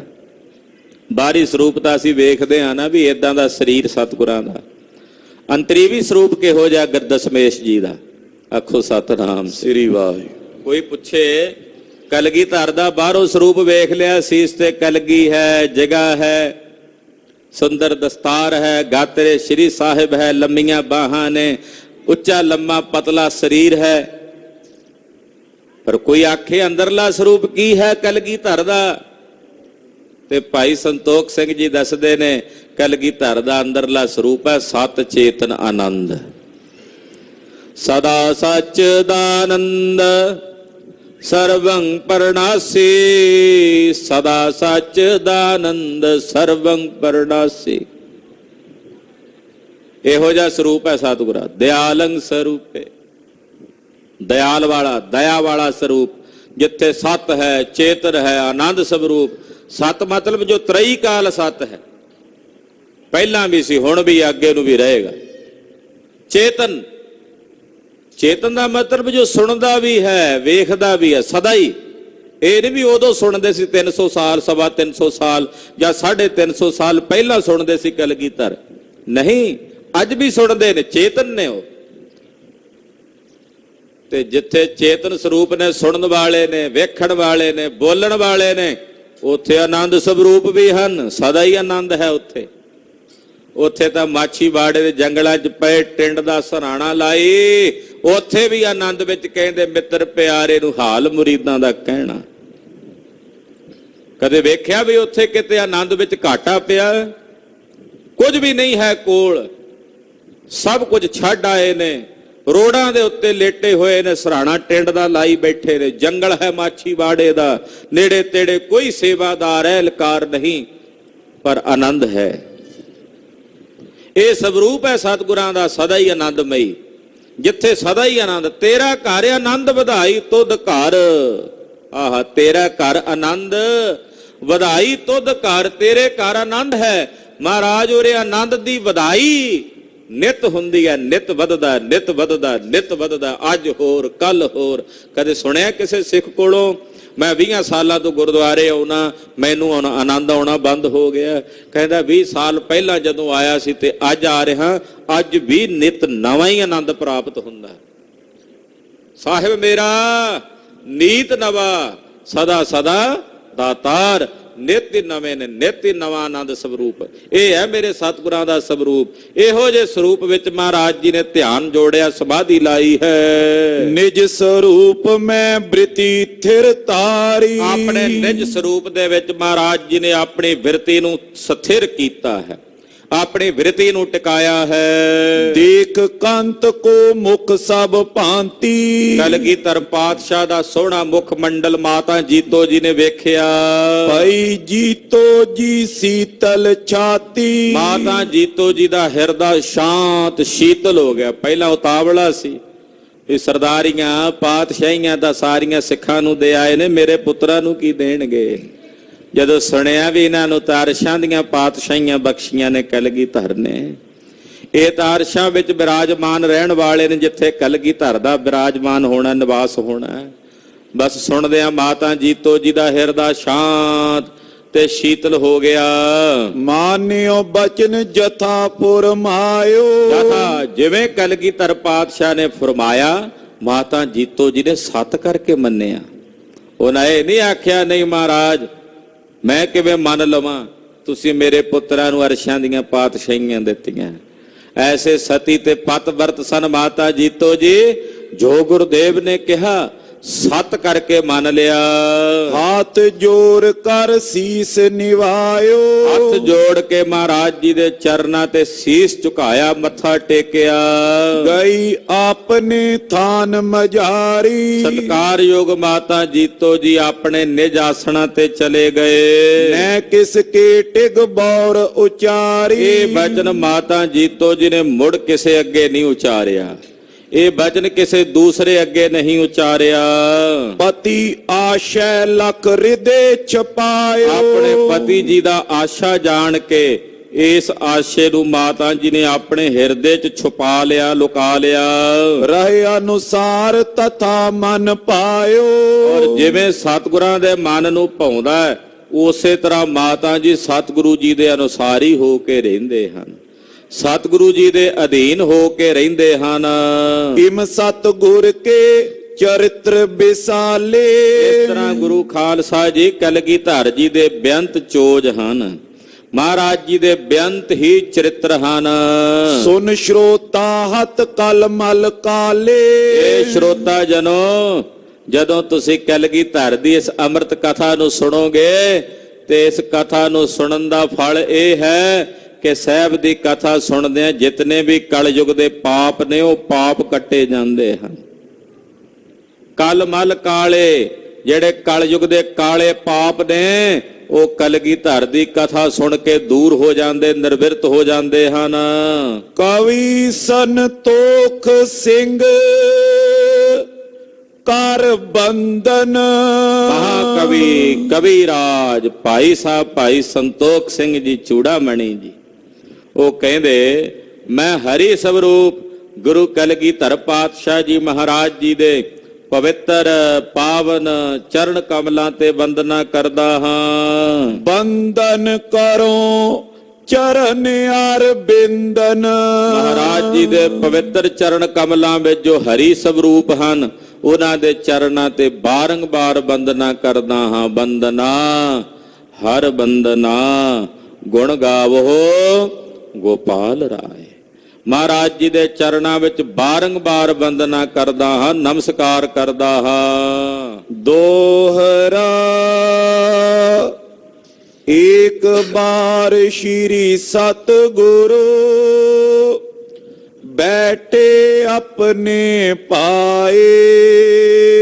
ਖਾਲਸਾ ਜੀ ਇੱਕ ਦਿਨ ਦਾ ਬਚਨ ਹੈ ਕਿ ਕਲਗੀਧਰ ਜੀ ਸੁਤੇ ਸਿੱਧ ਸੁਭਾਵਕ ਆਪਣੇ ਦਰਬਾਰ ਵਿੱਚ ਦੀਵਾਨ 'ਚ ਬੈਠੇ ਹਨ। ਮਹਾਰਾਜ ਜੀ ਦੇ ਬੜੇ ਬੜੇ ਪਿਆਰੇ ਕਵੀ ਧਰਮ ਸਿੰਘ ਵਰਗੇ, ਇਸੇ ਤਰ੍ਹਾਂ ਬਹੁਤ ਸਾਰੇ ਭਾਈ ਮਧੂ ਜੀ ਵਰਗੇ ਕਵੀ, ਸੈਨਾਪਤੀ ਜੀ ਵਰਗੇ ਬੜੇ ਬੜੇ ਵਿਦਵਾਨ ਕਵੀ ਕਲਗੀਧਰ ਦੇ ਦਰਬਾਰ 'ਚ ਬੈਠੇ ਹਨ। ਮਹਾਰਾਜ ਜੀ ਸੁਭਾਵਕ ਬੈਠੇ ਦਰਸ਼ਨ ਦੇ ਰਹੇ ਨੇ, ਕਵੀਆਂ ਨੂੰ ਦਰਸ਼ਨ ਦੇ ਰਹੇ ਨੇ। ਤੋ ਜਿਵੇਂ ਕਵੀਆਂ ਦਾ ਸੰਵਾਦ ਹੋਇਆ ਬੈਠਿਆਂ ਬੈਠਿਆਂ। ਕਵੀ ਵਿਦਵਾਨ ਸਨ, ਕੇਵਲ ਕਵੀ ਨਹੀਂ ਸੀ, ਵਿਦਵਾਨ ਵੀ ਸਨ। ਤੇ ਕਵੀਆਂ ਦਾ ਸੰਵਾਦ ਹੁੰਦਾ ਹੈ। ਫਿਰ ਜਦੋਂ ਕਵੀਆਂ ਦਾ ਸੰਵਾਦ ਹੁੰਦਾ ਉਹਦੇ ਵਿੱਚੋਂ ਬੜੀ ਬੜੀ ਵਿਦਵਤਾ ਪੂਰਵਕ ਢੰਗ ਨਾਲ ਵਿਚਾਰਾਂ ਉਤਪੰਨ ਹੁੰਦੀਆਂ ਹਨ। ਤੋ ਕਲਗੀਧਰ ਜੀ ਬੈਠੇ ਦਰਸ਼ਨ ਦੇ ਰਹੇ ਨੇ, ਸੁਭਾਵਕ ਆਪਣੇ ਦੀਵਾਨ 'ਚ ਬੈਠੇ ਹਨ। ਕਥਾ ਪਈ ਤੈ ਪਾਂਡਵਨ ਪੰਡਤ ਭਾਰਤ ਆਏ। ਉੱਥੇ ਇੱਕ ਪੰਡਤ ਆਇਆ ਤੇ ਬੈਠਾ ਸੁਭਾਵਕ ਕਿ ਮਹਾਭਾਰਤ ਦੀ ਕਥਾ, ਪਾਂਡਵਾਂ ਦੀ ਕਥਾ ਸੁਣਾਉਣ ਲੱਗਾ। ਵਿਦਵਾਨ ਸੀ, ਵਿਚਾਰਾਂ ਚੱਲੀਆਂ, ਵਿਦਵਾਨ ਆਉਂਦੇ ਮਹਾਰਾਜ ਜੀ ਕੋਲ ਚਰਚਾ ਕਰਦੇ। ਇੱਕ ਪੰਡਤ ਜੀ ਆਏ ਤੇ ਪੰਡਤ ਜੀ ਮਹਾਭਾਰਤ ਦੇ ਵਿਦਵਾਨ ਸਨ, ਸੰਸਕ੍ਰਿਤ ਵਿੱਚ ਪੜ੍ਹੇ ਲਿਖੇ ਸਨ। ਗੁਰੂ ਕਲਗੀਧਰ ਜੀ ਮਹਾਭਾਰਤ ਦੇ ਸੰਸਕ੍ਰਿਤ ਦੇ ਪਰਵਾਂ ਦਾ ਅਨੁਵਾਦ ਕਰਵਾ ਰਹੇ ਸਨ 10ਵੇਂ ਪਾਤਸ਼ਾਹ। ਬਹੁਤ ਸਾਰੇ ਕਵੀਆਂ ਨੂੰ ਮਹਾਰਾਜ ਜੀ 60,000 ਰੁਪਈਆ ਕਵੀ ਟਹਿਕਣ ਕੰਕਣ ਵਰਗਿਆਂ ਨੂੰ ਉਹਨਾਂ ਵੇਲਿਆਂ 'ਚ ਦੇ ਕੇ ਮਹਾਭਾਰਤ ਦੇ ਪਰਵਾਂ ਦਾ, ਕਰਨ ਪਰਵ ਦਾ ਮਹਾਰਾਜ ਜੀ ਨੇ ਅਨੁਵਾਦ ਕਰਾਇਆ, ਜਿਹੜਾ ਹੁਣ ਵੀ ਮਿਲ ਜਾਂਦਾ ਹੈ। ਪੁਰਾਣਾ ਹੱਥ ਲਿਖਤ ਜਾਂ ਪੱਥਰ ਦੇ ਛਾਪੇ, ਨਵੇਂ ਤਾਂ ਨਹੀਂ ਛਪੇ। ਕਵੀ ਟਹਿਕਣ ਜੀ ਦਾ ਲਿਖਿਆ ਇੱਕ ਅਨੁਵਾਦ ਮਹਾਭਾਰਤ ਦਾ ਕੁਝ ਸਾਲ ਪਹਿਲਾਂ ਅਸੀਂ ਯੂਨੀਵਰਸਿਟੀ 'ਚ ਪੁਰਾਣੀਆਂ ਪੁਸਤਕਾਂ ਵਿੱਚ ਵੇਖਿਆ ਸੀ ਪਿਆ ਹੋਇਆ। ਸੋ ਕਹਿਣ ਤੋਂ ਭਾਵ ਕਿ ਮਹਾਭਾਰਤ ਦੀ ਚਰਚਾ ਵੀ ਗੁਰੂ ਸਾਹਿਬ ਦੇ ਸਭਾ ਵਿੱਚ ਦੀਵਾਨ 'ਚ ਹੁੰਦੀ ਸੀ। ਉਹ ਇੱਕ ਪੰਡਤ ਜੀ ਉਹ ਕਥਾ ਕਰ ਰਹੇ ਮਹਾਭਾਰਤ ਦੀ। ਉਹਦੇ ਵਿੱਚ ਉਹਨਾਂ ਨੇ ਪਾਂਡਵਾਂ ਦਾ ਕੋਈ ਪ੍ਰਸੰਗ ਆਇਆ ਤੇ ਉਹ ਪਾਂਡਵਾਂ ਦੇ ਪ੍ਰਸੰਗ ਦੇ ਸੰਬੰਧ ਵਿੱਚ ਬੋਲੇ। ਤੈਂ ਪਾਛੇ ਚਰਚਾ ਪਈ ਮਰਿਓ ਨਾ ਆਵੇ ਕੋਈ। ਉਹ ਤਾਂ ਪਾਂਡਵਾਂ ਦੀ ਜਦੋਂ ਕਥਾ ਕਰ ਦਿੱਤੀ ਪੰਡਤ ਜੀ ਨੇ ਤੇ ਬਾਅਦ 'ਚ ਚਰਚਾ ਚੱਲੀ। ਚਰਚਾ ਇਹ ਚੱਲੀ ਵੀ ਜਦੋਂ ਕੋਈ ਮਰ ਕੇ ਚਲਿਆ ਜਾਂਦਾ ਤੇ ਫਿਰ ਕੋਈ ਨਹੀਂ ਆਉਂਦਾ ਉੱਥੋਂ, ਮਰਿਆ ਹੋਇਆ ਵਾਪਸ ਆ ਕੇ ਨਹੀਂ ਦੱਸਦਾ ਵੀ ਉੱਥੇ ਕੀ ਹੁੰਦਾ, ਕੀ ਬਣਿਆ। ਇਸ ਗੱਲ ਤੇ ਚਰਚਾ ਚੱਲੀ ਵੀ ਜਦੋਂ ਮਰ ਜਾਂਦਾ ਕੋਈ ਤੇ ਮਰਨ ਤੋਂ ਬਾਅਦ ਜਿਹੜਾ ਉਹ ਮਰ ਕੇ ਗਿਆ ਉਹ ਨਹੀਂ ਆ ਕੇ ਦੱਸਦਾ ਵੀ ਉੱਥੇ ਮੇਰੇ ਨਾਲ ਕੀ ਬੀਤੀ ਹੈ ਜਾਂ ਕੀ ਹੋਇਆ। ਹਾਂਜੀ, ਕਿਆ ਜਾਣੇ ਕਿਆ ਹੋਏ ਤੈਂ ਹੈਵਾ ਨਾਹੀ ਹੋਏ। ਇਹ ਵੀ ਚਰਚਾ ਚੱਲ ਪਈ। ਵਿਦਵਾਨ ਬੈਠੇ ਸਨ, ਸੰਵਾਦ ਹੋਣ ਲੱਗ ਪਿਆ। ਕਹਿੰਦੇ ਕੀ ਜਾਣੀਏ ਉੱਥੇ ਕੀ ਹੁੰਦਾ ਹੈ ਮਰਨ ਤੋਂ ਬਾਅਦ। ਮਰਨ ਤੋਂ ਬਾਅਦ ਦੀ ਤਾਂ ਇੱਕ ਬੜੀ ਵੱਡੀ ਗੁੰਝਲਦਾਰ ਬੁਝਾਰਤ ਹੀ ਹੈ ਨਾ ਵੀ ਕੀ ਹੁੰਦਾ ਉੱਥੇ, ਕੀ ਹੋਇਆ। ਕਿਆ ਜਾਣਨਾ ਕਿਆ ਹੋਏ ਤੈਂ, ਕਿਆ ਜਾਣੀਏ ਉੱਥੇ ਕੀ ਹੁੰਦਾ ਹੈ। ਵਾਹ ਨਹੀਂ ਹੋਏ, ਉੱਥੇ ਕੁਝ ਹੈ ਵੀ ਹੈ ਜਾਂ ਨਹੀਂ ਹੈ। ਖਬਰੇ ਉੱਥੇ ਕੁਝ ਹੈ ਵੀ ਕਿ ਨਹੀਂ ਹੈ। ਹੈ ਤਾਂ ਕੀ ਹੈ, ਜੇ ਨਹੀਂ ਹੈ ਤੇ ਕੀ ਨਹੀਂ ਹੈ। ਜਿਹੜਾ ਜੀਵ ਮਰ ਕੇ ਚਲਿਆ ਜਾਂਦਾ ਆਖਰਕਾਰ ਉਹ ਕਿੱਥੇ ਜਾਂਦਾ ਹੈ, ਕਿੱਥੇ ਰਹਿੰਦਾ ਹੈ, ਉੱਥੇ ਕੀ ਹੁੰਦਾ ਹੈ ਵੀ ਕਿ ਨਹੀਂ। ਉੱਥੇ ਕੁਝ ਹੈ ਤਾਂ ਕਿਹੋ ਜਿਹਾ ਹੈ, ਜੇ ਨਹੀਂ ਹੈ ਤਾਂ ਕੀ ਨਹੀਂ ਹੈ। ਇਹ ਚਰਚਾ ਚੱਲ ਪਈ। ਕੋਈ ਕਹਿੰਦਾ ਜੀ ਜਿਹੜਾ ਮਰ ਕੇ ਚਲਾ ਗਿਆ ਹੁਣ ਉਹ ਤਾਂ ਦੱਸਦਾ ਨਹੀਂ ਆ ਕੇ ਵੀ ਉੱਥੇ ਕੀ ਹੈ। ਇਸੇ ਕਰਕੇ ਕਹਾਵਤ ਹੈ ਵੀ ਆਪ ਮਰੇ ਬਿਨਾ ਸਵਰਗ ਨਹੀਂ ਜਾ ਹੁੰਦਾ। ਆਪ ਮਰੋ ਤੇ ਸਵਰਗ ਜਾਓ। ਯਾਨੀ ਕਿ ਜਿਹੜਾ ਮਰ ਕੇ ਚਲਾ ਗਿਆ ਉਹਨੇ ਤੇ ਆ ਕੇ ਦੱਸਣਾ ਨੇ ਵੀ ਸਵਰਗ ਕਿਹੋ ਜਿਹਾ, ਵੀ ਕੀ ਹੁੰਦਾ ਉੱਥੇ। ਇਹ ਚਰਚਾ ਚੱਲ ਰਹੀ। ਜਿੰਨੇ ਕਵੀ ਉੱਥੇ ਬੈਠੇ ਨੇ, ਭਾਈ ਬੱਲੂ ਵਰਗੇ, ਇਸੇ ਤਰ੍ਹਾਂ ਭਾਈ ਉਦੇ ਰਾਏ ਜੀ ਵਰਗੇ, ਭਾਈ ਸੈਨਾਪਤੀ ਜੀ ਵਰਗੇ, ਭਾਈ ਰਾਵਲ ਜੀ ਵਰਗੇ, ਭਾਈ ਮਧੂ ਜੀ ਵਰਗੇ, ਭਾਈ ਧਰਮ ਸਿੰਘ ਵਰਗੇ, ਭਾਈ ਧਿਆਨ ਸਿੰਘ ਵਰਗੇ, ਭਾਈ ਮਾਲਾ ਸਿੰਘ, ਇਹ ਕਲਗੀਧਰ ਦੇ ਕਵੀ ਸਨ ਸਾਰੇ। ਇਹ ਕਵੀ ਆਪਣੇ ਆਪਣੇ ਵੱਲੋਂ ਵਿਚਾਰ ਪੇਸ਼ ਕਰ ਰਹੇ ਨੇ। ਬੜੀ ਸੁੰਦਰ ਵਿਚਾਰਾਂ ਦੀ ਮਾਲਾ ਹੈ ਕਵੀਆਂ ਦੇ ਸੰਵਾਦ ਦੀ। ਉਹ ਆਪਾਂ ਅਗਲਿਆਂ ਪ੍ਰਕਰਨਾਂ 'ਚ ਗੁਰੂ ਪਾਤਸ਼ਾਹ ਕਿਰਪਾ ਕਰਨ, ਦਇਆ ਕਰਨ ਵਿਚਾਰਾਂਗੇ। ਸਤਿਗੁਰਾਂ ਦੀ ਅੰਮ੍ਰਿਤਮਈ ਕਥਾ ਹੈ। ਕਥਾ ਕਥਨ ਕਰਦਿਆਂ ਹੋਈਆਂ ਭੁੱਲਾਂ ਚੁੱਕਾਂ ਦੀ ਖਿਮਾ। ਵਾਹਿਗੁਰੂ ਵਾਹਿਗੁਰੂ ਵਾਹਿਗੁਰੂ ਵਾਹਿਗੁਰੂ।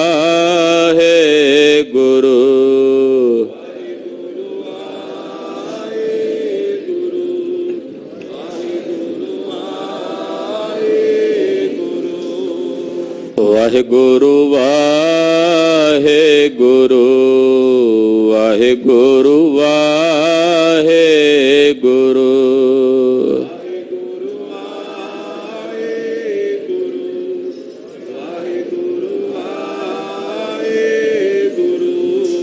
ਵਾਹਿਗੁਰੂ ਵਾਹਿਗੁਰੂ ਵਾਹਿਗੁਰੂ ਵਾਹਿਗੁਰੂ।